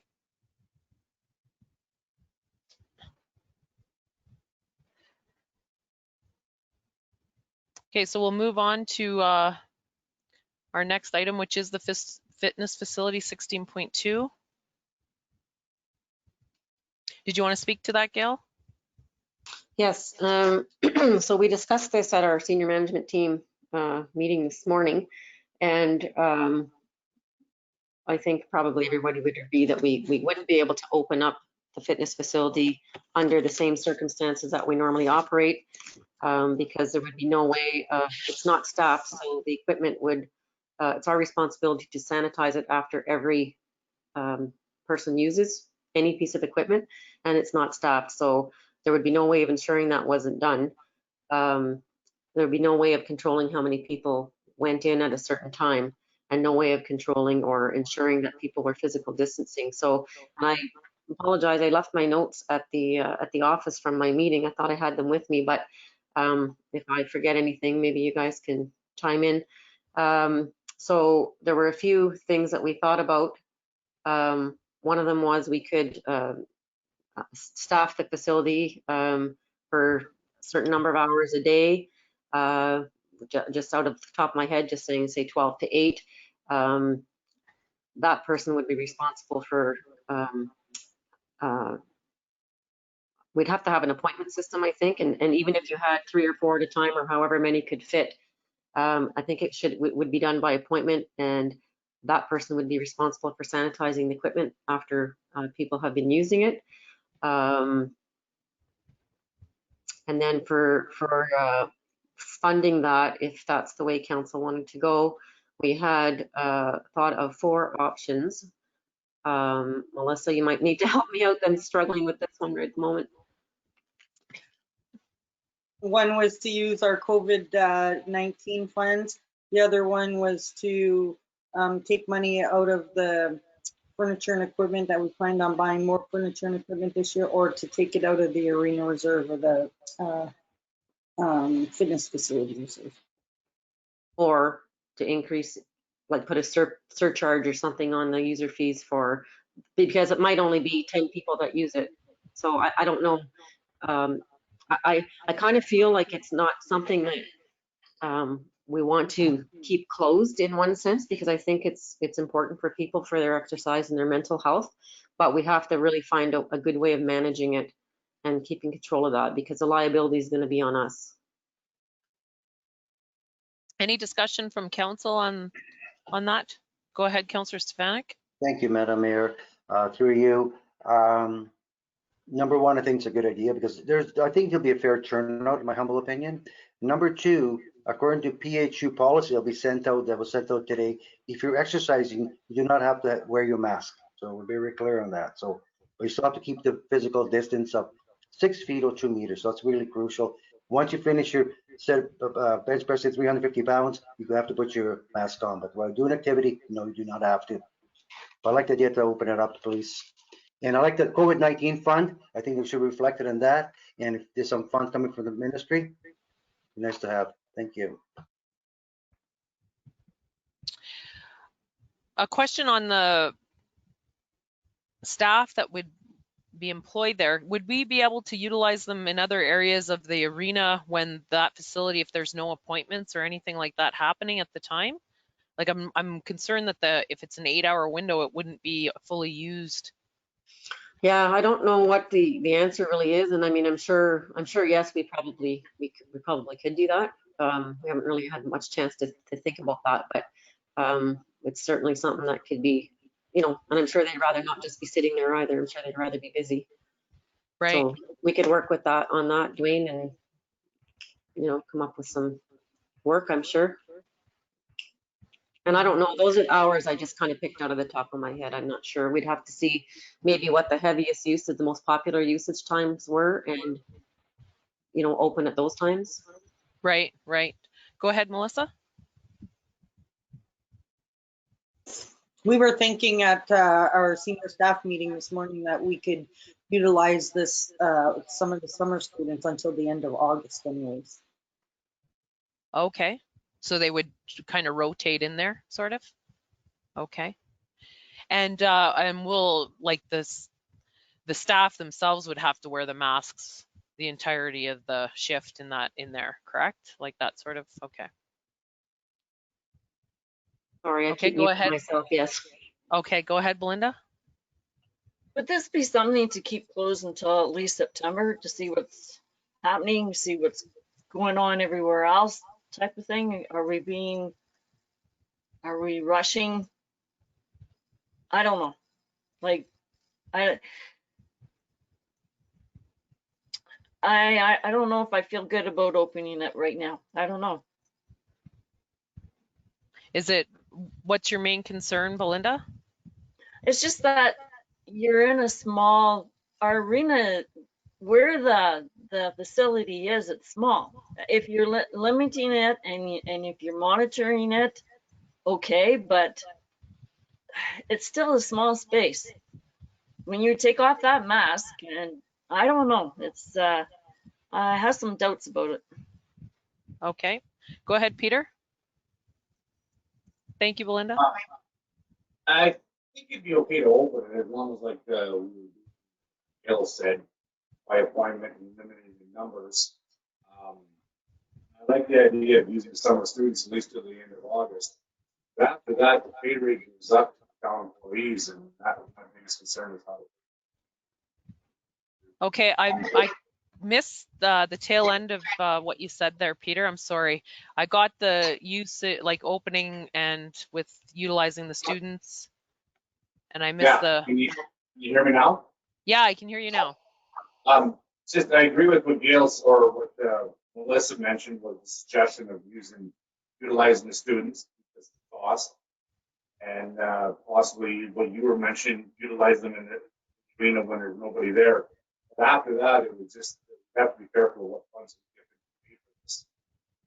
It is going to be a limited use because of like Belinda says, space. And yeah, you're cutting out again, Peter. I'm not sure. Okay, good enough. Oh, go ahead, Gail. So I'm not sure how long it would take to get a proper plan in place, being that everybody's starting their vacation now anyways. It may take a couple of weeks or so to, well, it would take a couple of weeks or so, I'm sure, to get a proper plan and, make sure everything's working and get the scheduling done and whatnot. I have a concern, and I had heard that before too, is Drago, about not having to use the mask while exercising. And I get that because it's harder to breathe, but that's the time where they're going to be spitting and breathing hard and heavy. Sure. And I don't know if it just doesn't, that part doesn't jive with me, but that's the directive. So, but I just want to make that comment that that's probably the worst time to not wear a mask is when you're huffing and puffing. Are we not able to, under our own, because it's our facility, to require the mask? I believe we are. I would double check, but I believe we are. Okay. Drago, did you want to say something? Yeah, I do actually, but I think why not have it by appointment as that means, I agree with Belinda as well, I really do. I will not start it till August, then you have 2-week time period to get in, but I will have an appointment as well. Whoever's going to be up there, you have a cell phone, you take appointments. That facility, I would not have more than 8 people. 8 people could easily accommodate, it'd be at least 10, 12 feet apart, no question. And you should have signs. If you're weight training on a certain equipment, you cannot be 6 feet or closer. I think it's doable as long as you have appointments. No more, I mean, I would say 8 maximum, 6 ideal. And then you control it. Because I know I've spoken to a few, they're really anxious to get back there. They're diehards of weightlifting and bodybuilding. I respect that. Mm-hmm.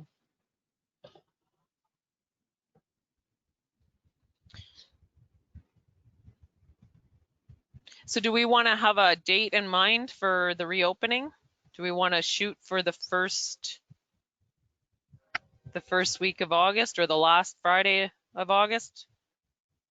Or the last oh my goodness, August 7th? Well, I need input from Melissa and Dwayne and Shannon because I'm not going to be here in between that time period. So I wouldn't be able to help with the prep for that.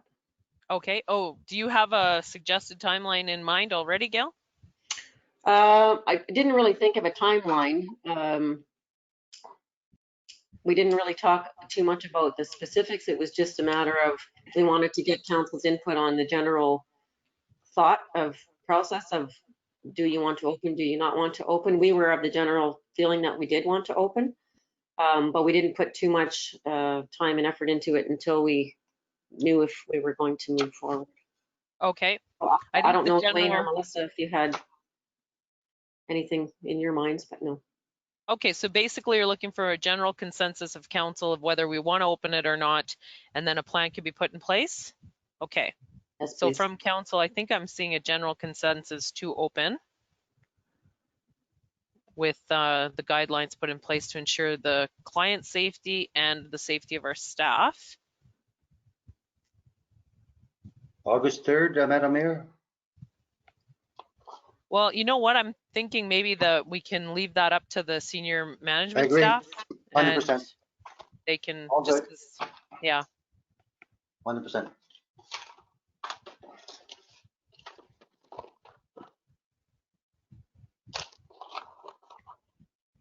Is that enough direction from us, Gail?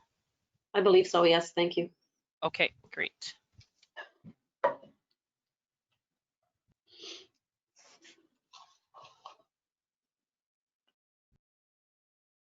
Okay, so we're going to move on to 16.3, Center of Ontario. Oh, sorry, my agenda just flipped on me. Center of Ontario Trail Permit, I believe is what I was reading.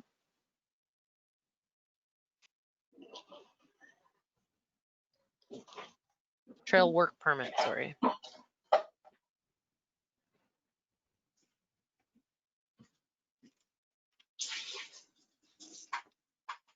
Gail, did you want to speak to this or?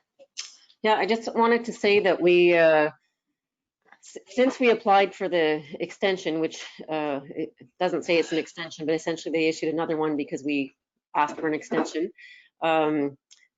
We have sort of changed our plans and we're kind of up in the air of where we want to, or where we're going to be putting the trail in. So this permit doesn't really apply, or doesn't necessarily apply to where we will be working. But the reason I put it on the agenda was just to get council's basically consensus, because I have to get back to the MNR by Friday or the permit will be canceled. In my opinion, because we don't know what we're doing, it's not really of use to us anyways, but I'd like to meet the deadline. Okay, Shannon? We missed 16.3, the electronic council meetings. 16.3. Oh, sorry. We'll go back to that. Thank you for clarifying. I'll just flip it on the minutes here. So we can Okay. talk about this and then we can just talk about that next. Okay. My apologies. No worries. Okay. Yeah, because I think what we had talked about in the past that we would go with a full tourism plan and maybe make the trail as safe as possible, but what the benefits are and maybe use some trail finding. Go ahead, Drago. Yeah, if the second wave of COVID-19 does not happen in end of September, beginning of October, we'll start meeting again, Belinda. If it does, we're not meeting. I mean, there's not, even though you're going to be 10 feet apart, it's not worth the somebody's health on the committee to get sick. No COVID second wave, we'll start meeting in October.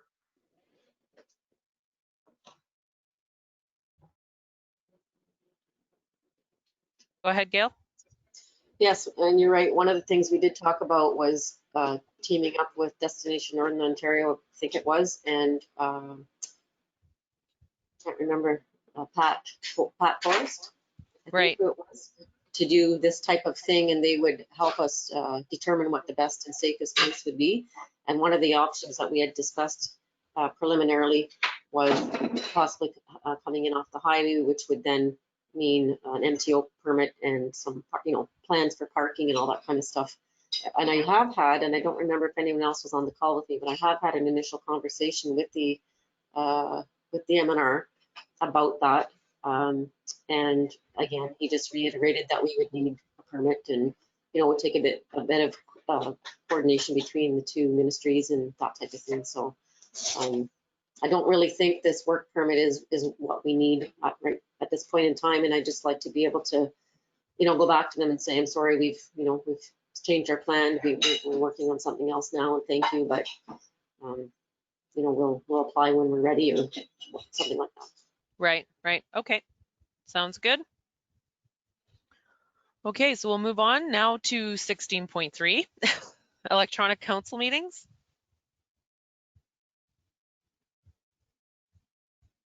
And I'm not sure who's speaking to this. Go ahead. Oh, go ahead. Yeah, thank you very much, Madam Mayor. I did ask last regular meeting to see where we're heading at because of my situation again. Are we going to, my general question to the administration as well as council and mayor, are we going to still continue in September with our electronic meetings? If I'm away, I could participate. Obviously, certainly a decision by entire council if you're going to go back into the hole, into the town hall below. I'm not sure. Whatever the wishes are of council, but I'd like to see a decision made. Okay. I think one aspect I'd like to see is I'd like to see both utilized if we can. It's, I know as long as the province is in the emergency meeting, maybe that's a resolution that we can have, or a motion that we could put out next meeting that the province allow us to have both. Because, go ahead, Gail. I saw something come across the other day that they're thinking of extending, like keeping that permanent, that you can have Yes. virtual meetings. So I think that's already in the works. Okay, great. Because I would have no problem with that, just for myself with my travel schedule too, that it would work better for our municipality for sure. So one thing for a comment, Drago, for now is I know they're still encouraging, they say you can go back if you can do the social distancing and it works for you, but overall they're still encouraging people to work from home, to meet from home and all that kind of stuff. So that's just the kind of the talk that's out there right now, but it is a council decision. Okay, maybe we can have a discussion in August on the 12th meeting and decide what we'll do for the September meeting. We might have more information by then.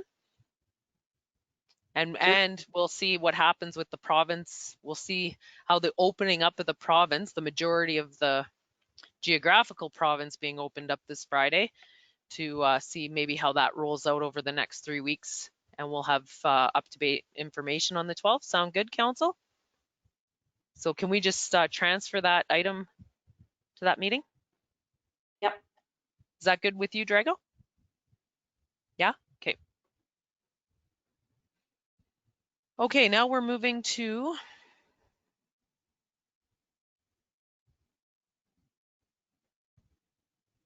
we have quite an agenda today. It takes me a while to scroll back down. Every time my iPad shuts, it closes my, Public Works Office. Okay. So we have a motion on the floor. If I can get a mover and a seconder, and then we'll have our discussion. Peter? And Drago?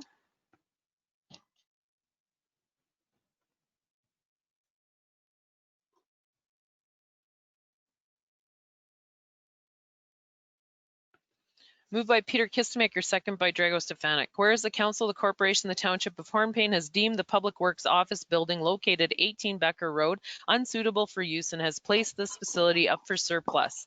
And whereas the current temporary location of the Public Works Office at the Municipal Airport Terminal has caused some concern with regard to distance from staff and operations, and whereas a more suitable and permanent location is required for the Public Works Manager office that is a safe, efficient, and effective to carry out the necessary duties and services, but such a facility does not exist at this time.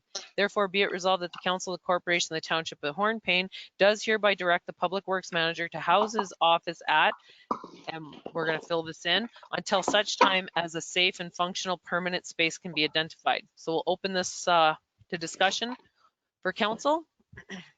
Go ahead, Councilor Stefanik. Administration, what is your suggestion? I'm listening. What facility? Dwayne, did you want to speak to that? It's your office. Honestly, if we're going to move me to the arena upstairs, it'd be better to wait until we do the renovations. I can work out of this office for now, but that definitely would be a benefit to move sooner than later.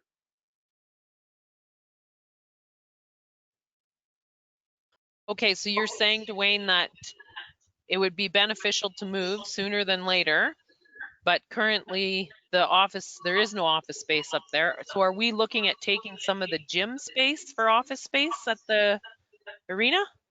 No, I would stay at the airport for now, I think, Yeah. until the office is ready. Okay, but where are we looking at putting the office at the arena? Upstairs. Upstairs. Is where the weight room's going. Okay. Is there any other place in the facility that we could house the office so we could utilize that entire space for the weight room? Not really, no. Okay, go ahead, Gail. My understanding, and you can correct me if I'm wrong, Drago, but I didn't think that that was going to be a final, like a permanent solution for the Public Works office. So I don't think the intention was to take away from the fitness facility. I think that was until the fitness facility went there. Am I correct? That is correct. Through the mayor to Gail, yeah, that is correct. Yes, temporary Okay, solution. I'm missing some information here. So what are we talking about here? Go ahead, Gail. So at one of the meetings, and I don't believe you were at that meeting, Drago had suggested that the Public Works manager move his office to the arena, but it wasn't really a discussion of council and it wasn't really on the agenda. It just came up in a discussion. Okay. After the meeting, when we'd had time to think about it, Dwayne had come to me with some concerns. And so I put it back on the agenda so that we can get clear direction from the whole of council. So our understanding, which Drago has just confirmed, was that we would move Dwayne's office into the arena, closer to town, closer to the staff and to operations until the gym would be ready for use. But in between the gym getting ready for use and now, it also has to be renovated. So we would be moving him for, I'm not sure, 9 months or something, and then the renovations would occur. So we'd have to move out anyways. And we don't have a permanent solution for an office other than a new facility, which we've talked about several times with the multi-use facility and trying to consolidate our, our admin, our fire department, our public works. So at this point in time, we don't have a good choice for where to put this office permanently. So we're kind of waiting on some funding maybe to come out for this multi-use facility, so we can maybe apply for something like that. It's not going to be an easy fix because those big projects usually take, multi years. But we've talked about it several times and can't seem to come up with, like, we just don't have a good space. Right. Unless council can think of something that we're missing. Okay.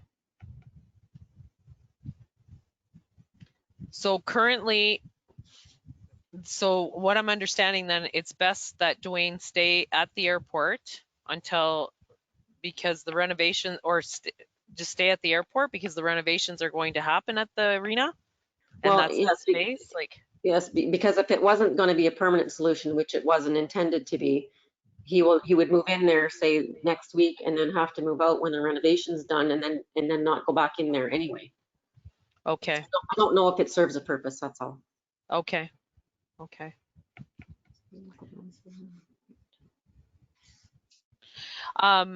Can we, I know they're doing this service for us for free, the engineers, can they look at the area behind the bleachers? Can we put an office there?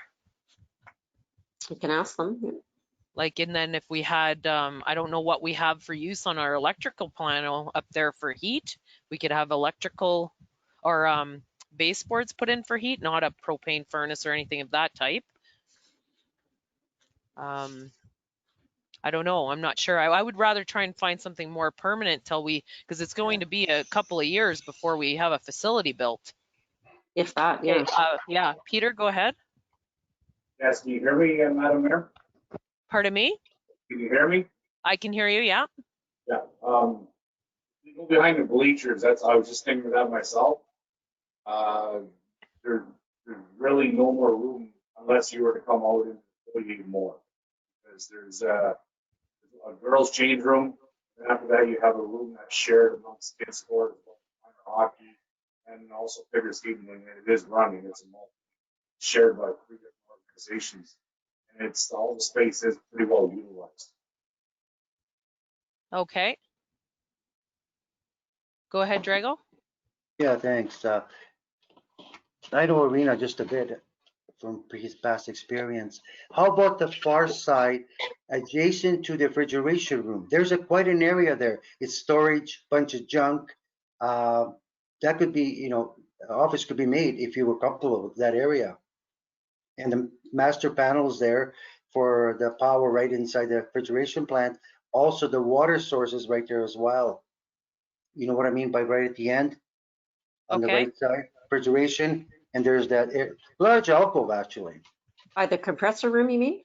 Yeah, right beside it to the left side. There's it's a fairly wide open space. Just a thought.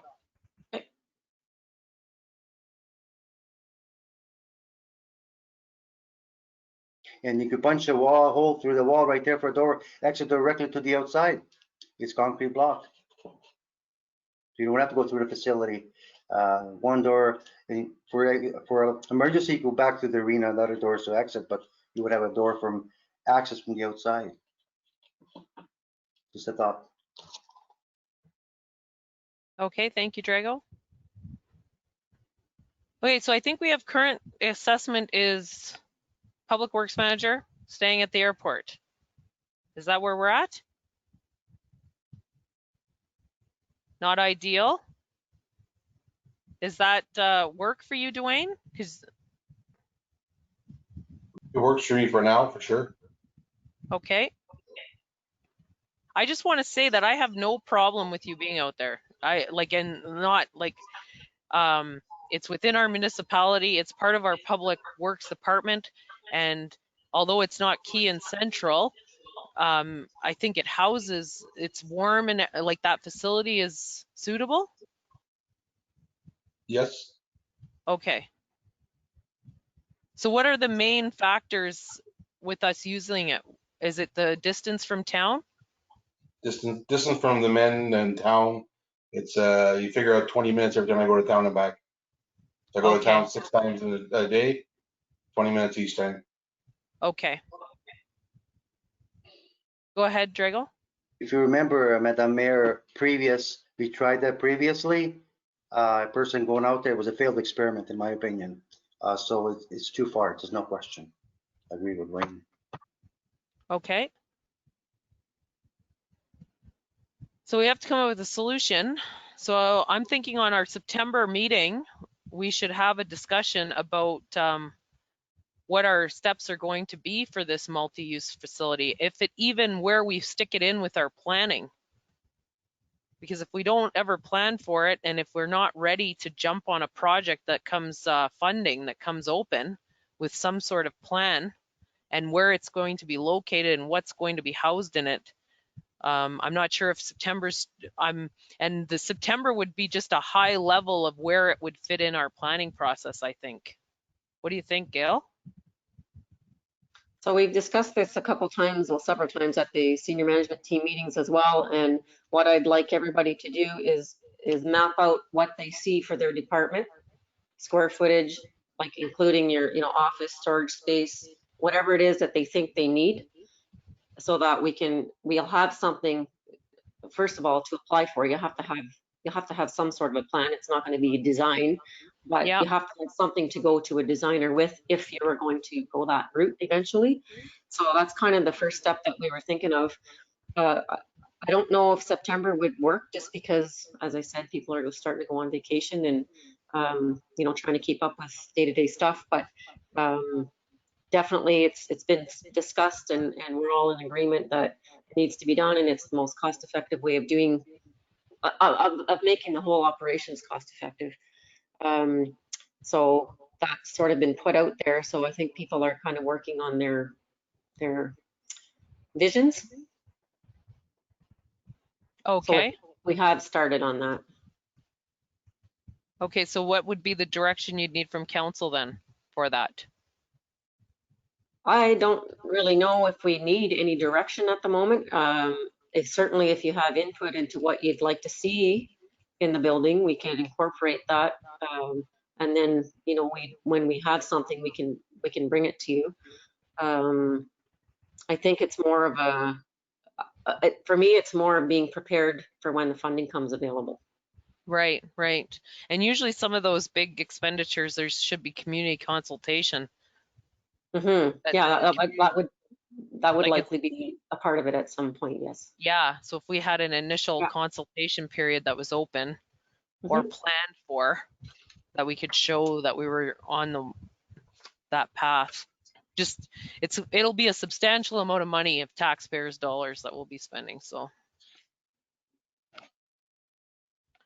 Okay, so do you have enough direction from us through this discussion, Gail and Dwayne?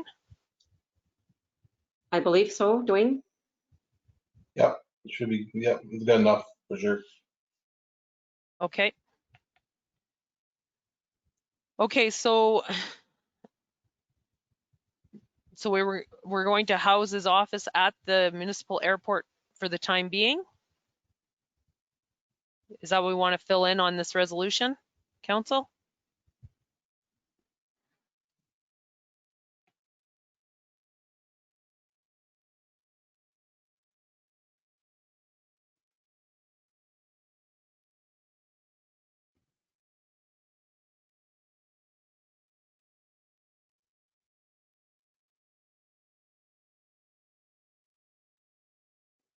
Okay, so I added, therefore be it resolved that the Council of Corporation of the Township of Hornpain does by here direct the Public Works Manager to house his office at the municipal airport for the time being.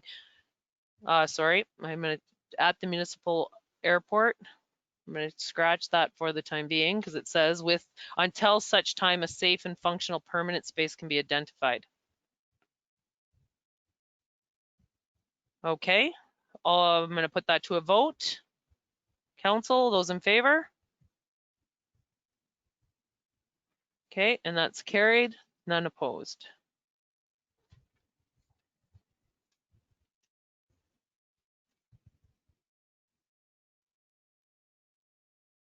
And we're moving on to 16.6.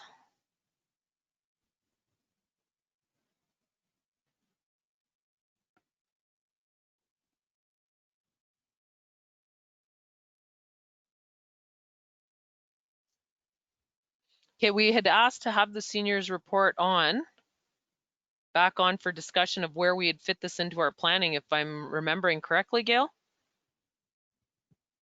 That's correct, yep. Okay. So that's open for council discussion on where we see this report fitting into our planning documents, what we needed. I know definitely we have a recreation plan that we put into our strategic plan. It would fit there. And then our municipal service corp, definitely it needs to be utilized there.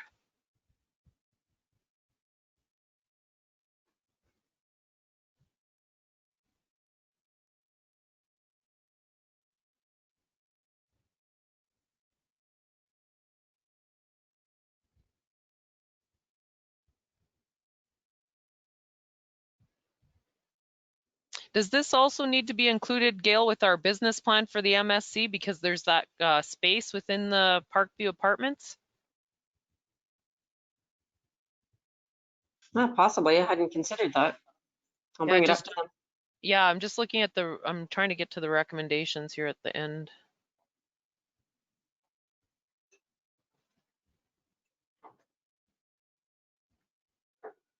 I'm trying to find the report. Like you say, it's a big agenda. It is. It is a big agenda. Oh, there we go.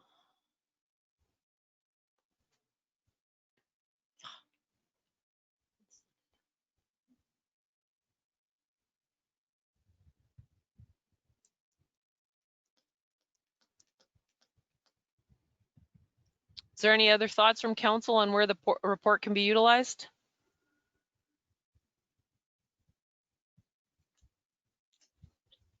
Okay, there being none, I'll move on.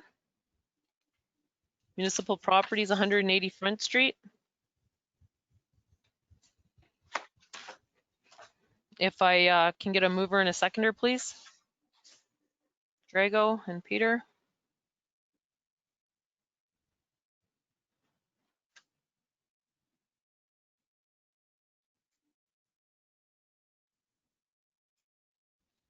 Moved by Drago Stefanik, second by Peter Kistemaker. Be it resolved that the Council of the Corporation, the Township of Hornpain does hereby declare the following property as surplus property and does hereby authorize the treasurer to place it up for sale, lease, or rental immediately.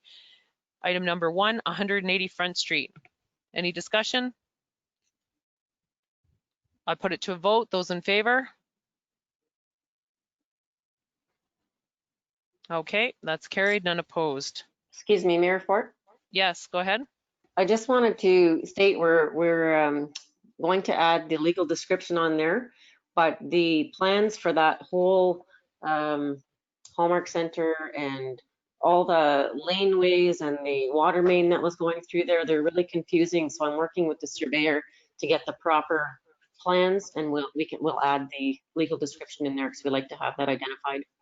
So when we get that, we'll add that in. But we were not able to get that at the moment. Okay. Should we have a different resolution at that time, or is that enough? I don't think so. We can just add it in. I mean, if as long as you're okay with us doing that, then I think that's fine. It just further identifies it, that's all. Okay.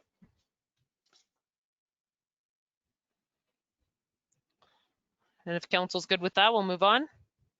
Yes? Okay, 16.8, municipal properties, 36 Fifth Avenue. If I can get a mover and a seconder, please. Peter?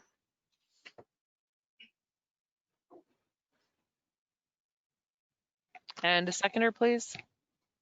Belinda?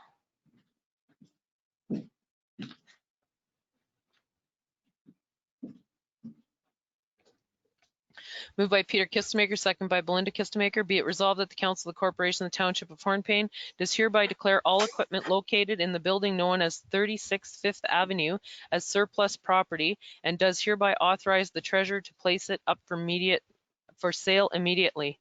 Any discussion on the motion?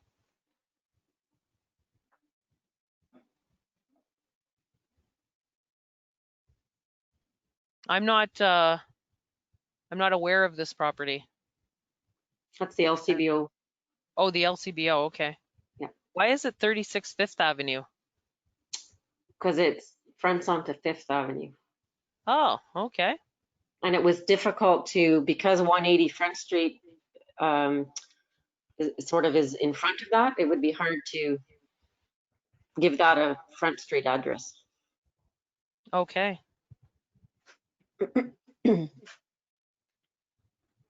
Okay, my one question on this was that I think it might be easier to sell that building if it has everything included. Can we put the building up for sale and then sell, if it doesn't sell, then put all the stuff up for surplus? What do you think, council? Go ahead, Peter.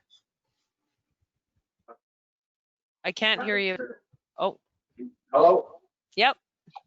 Madam Mayor, I would disagree with that. I think that time it's going to take, you might as well just put it in up for sale. I don't think anybody's going to buy it. That's an act. Okay, so is the building going up for sale at the same time? Well, there's a resolution on the table for that as well, so. Okay, yes, I see it here, sorry. Yep, yep. Go ahead, Belinda.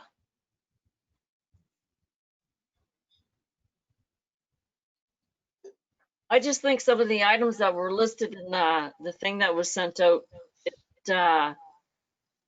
they were worth money if they were sold separately. I don't know. That's what it looked like to me.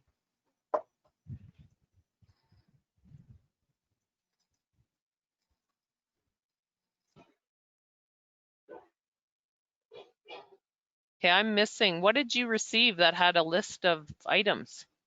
There was an email sent out yesterday or day before, I'm not sure. Oh, I did not see that.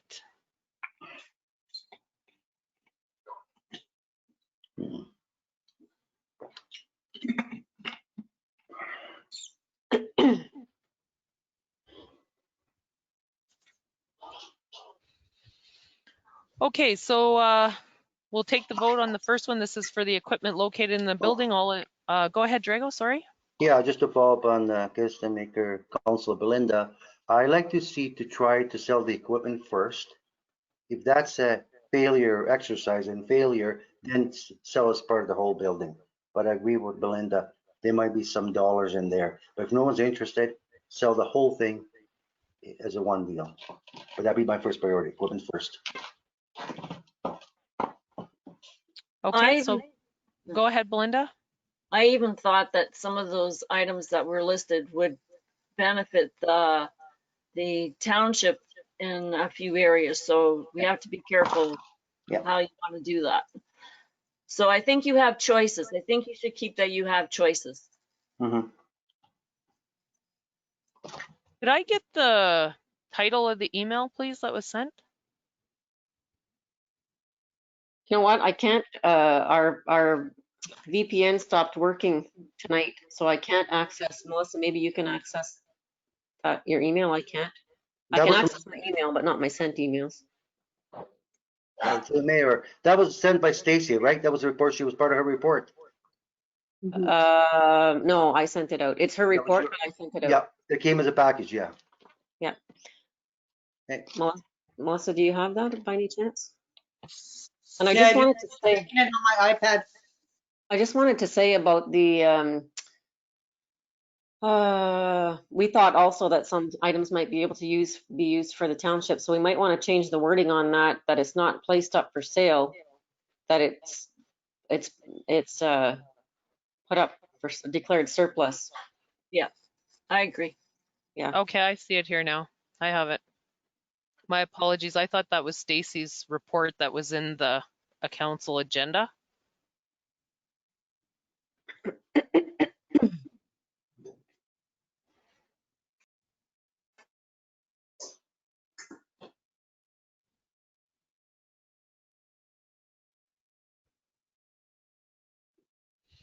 Okay, so the first one is for the surplus equipment. Put that to a vote first. Those in favor? Okay, any opposed? There being none, carried. And a mover and a seconder for the sale of the property? Drago? And a seconder, please? Peter?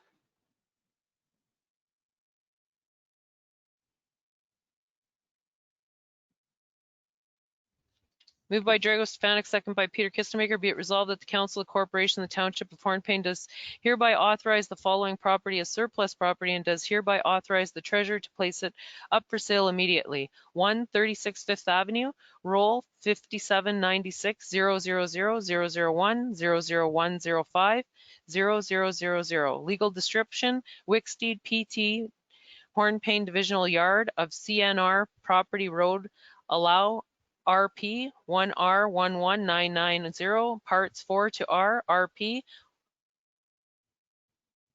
Is that correct?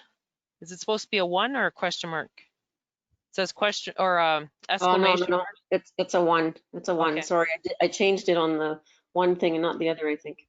Okay, 1R12003, part 2. Any discussion on that motion? Okay, up for vote. Those in favor? And that's carried. I apologize for the confusion on that. And we talked about that today, Gail. Okay, go ahead, Gail. I just wanted to make sure the one for the equipment, that it didn't say will be placed up for sale immediately if the township's going to use some of that equipment. It did say authorize the treasurer to place it up for sale immediately. So do you want to like reconsider that wording before the meeting's finished? Because that doesn't really leave us an option to use it ourselves, I don't think.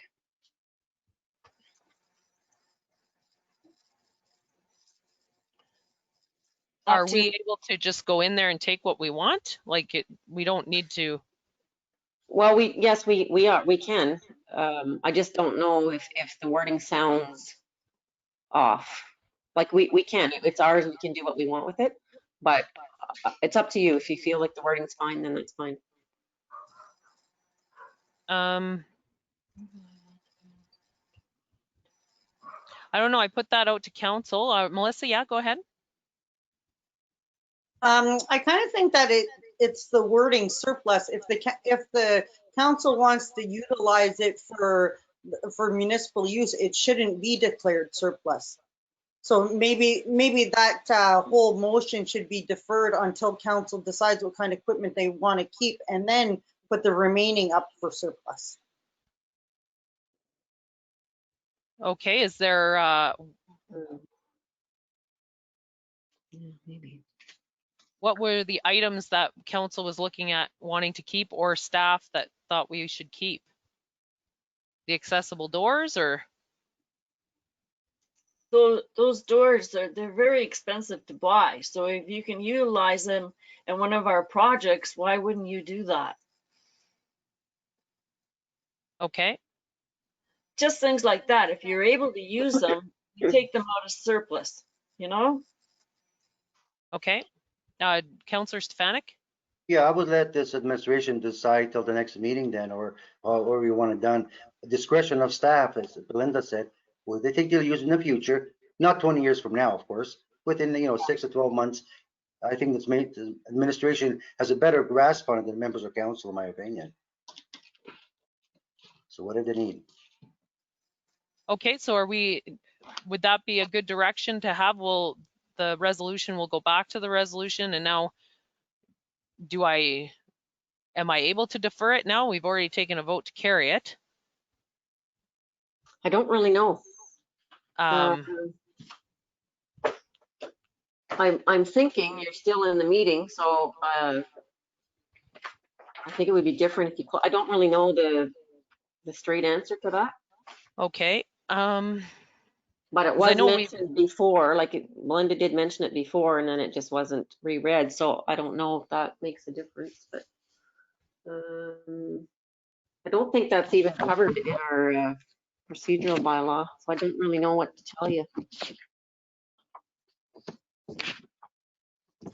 I think if everybody agrees to bring it forward and to defer it, then it should be still available to do that, even though we did carry it, because technically we haven't hit the confirmatory yet. Okay. Okay. I'm good to go with that because we are all right here, the same 4 of us that voted on it.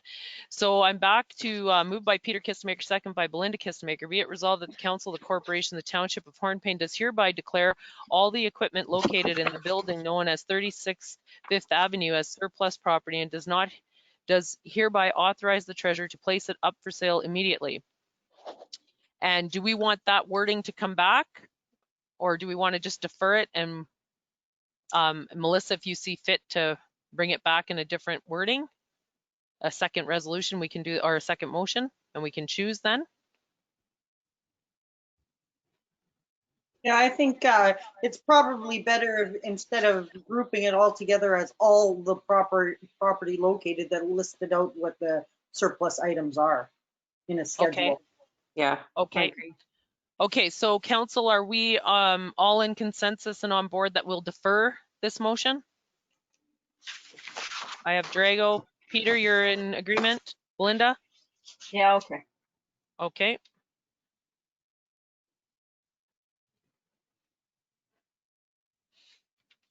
And that's been deferred. So one more question. Does that... Maybe you should have asked before we took the vote. You slipped that one by me. So now does that mean we are waiting and not placing that building up? It's been declared, but are we waiting to actually place the building up until after we can deal with this equipment, and then see if it sells without that, and then selling them together? It will set things back. That's what I'm just asking. Did you want the buildings placed up now regardless, or do you want to wait and try out selling the building with the declared surplus equipment, which is going to be now till after August the 12th? Well, we have like the equipment inside the building is ours, correct? Yes. So we can say what's included with the property of 36 Fifth Avenue without like that. I think that falls under your delegation. We don't like they don't have to like they can negotiate for it if they want, I guess. If it was Yeah, to be well, I think I was asking because there was a suggestion to try selling the equipment first, the Yeah. surplus equipment, Oh, and okay. it didn't sell. So I just was looking for clarification there. I'm game to have it up for sale. Just if it's, Yeah. do you think we're gonna have like 5 like people knocking at the door to buy it? If I they hope are, so. that's great. Like Never happened. what do you think, Council? Do we want to Put it up for sale. Yeah. up for sale? Drago, Peter, you Yeah. good with that? Yeah. And with the intention, we're going to take the stuff that we want out of it, and we'll Yeah. have a surplus list the next meeting. Correct. Okay. Okay. Now let's stumble along to the next one. Oh, what did I do here?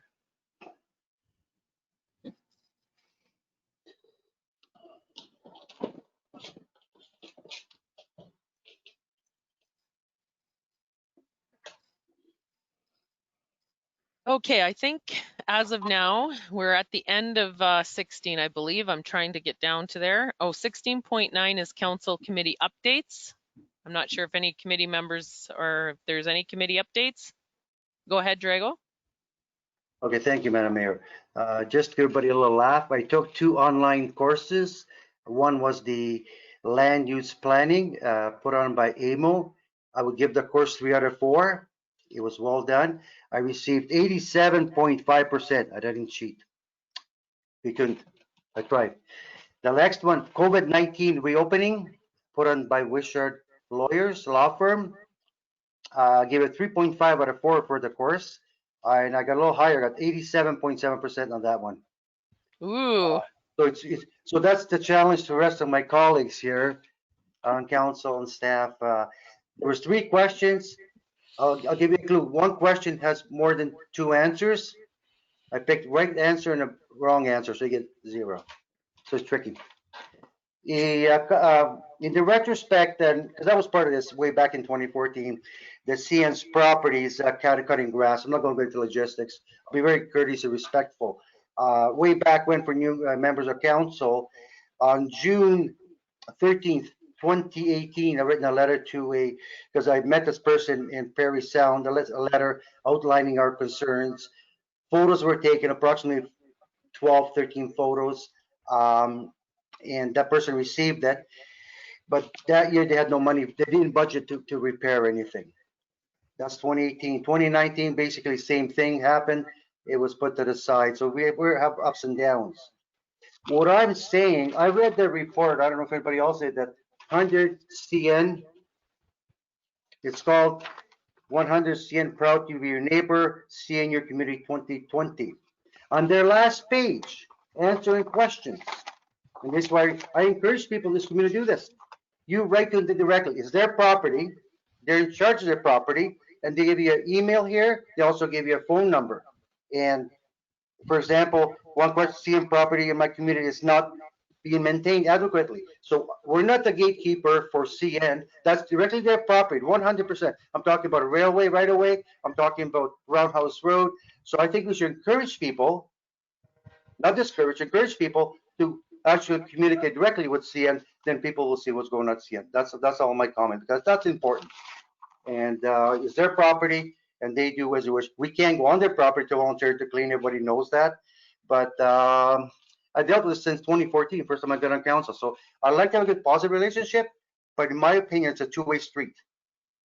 And okay, I'm gonna stop you there, Drago, just because it is a council committee updates, and I know that you're passionate about the CN properties. That's what I'm saying. Thank you. To discuss this, we should have it on our agenda under an agenda item. So, and I do think we need to do due diligence on following that protocol. So, I will ask the clerk to put it for next meeting. I'll have a full report on it. Thank you. And moving on, was there any other committee meetings updates? Nothing? Okay. I have nothing to report. I think before we go any further, we should take a break at this point. We've been at this for just almost 2 hours, so I would like to resume. I'm just going to check where we are in the agenda here. My apologies, my agenda keeps scrolling down on me.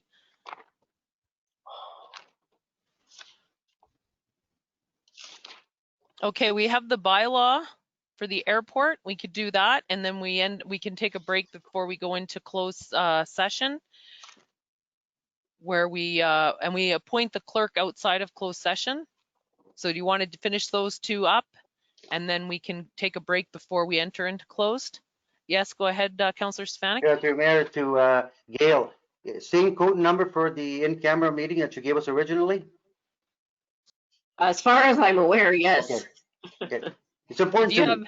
If you have any technical difficulties, contact Gail at that time. Her Receiving phone will well. be buzzing.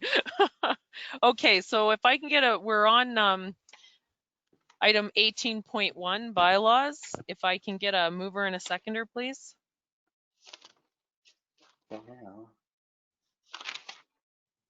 Peter.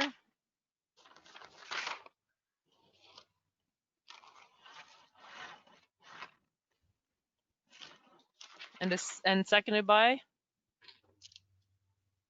Yeah. Oh, sorry, Drago.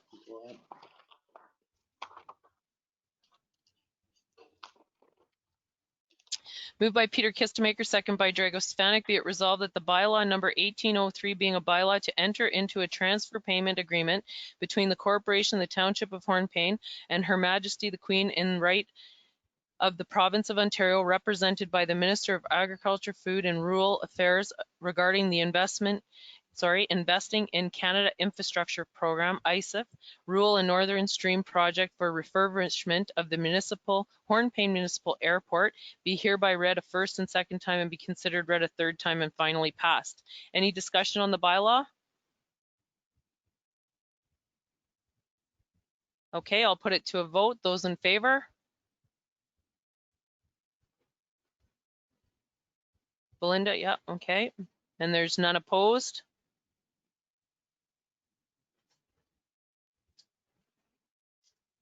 That's carried.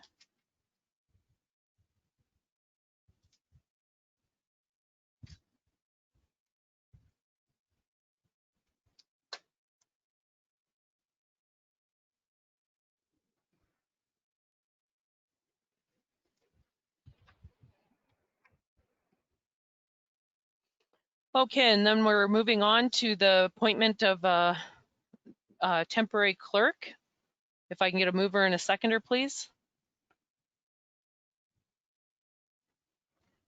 Belinda?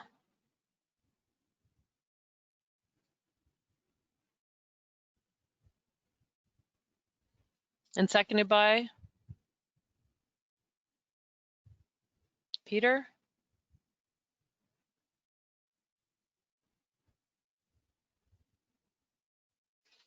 Moved by Belinda Kistemaker, second by Peter Kistemaker. Be it resolved that the Council of Corporation, the Township of Hornpain, does hereby temporarily appoint Michael Wildman of Municipal Government Wayfinders as Deputy Clerk for item 21.3, Job Evaluation and Compensation Review Report at today's closed session of Council. Any discussion on the motion?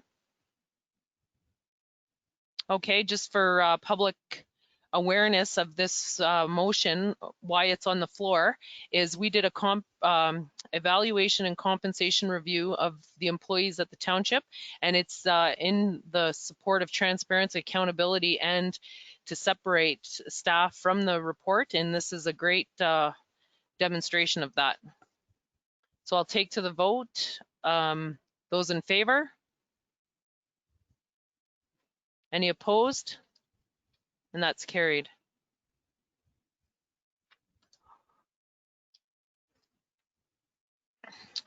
Okay, and then the last is to move into closed, and I would like to note that we will have a 10-minute intercession between this before we start. So if I can get a mover and seconder. Okay, Drago. And Peter.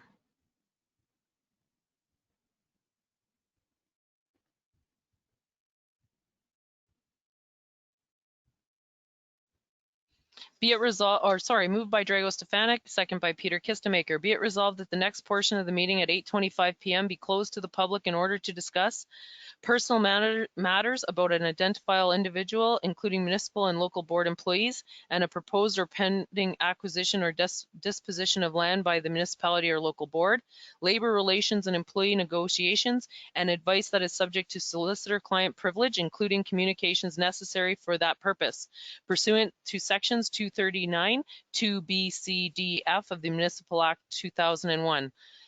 And I put it to the vote. Those in favor? And that's carried. Okay, council, we'll see you in closed in about 10 minutes at 8:35.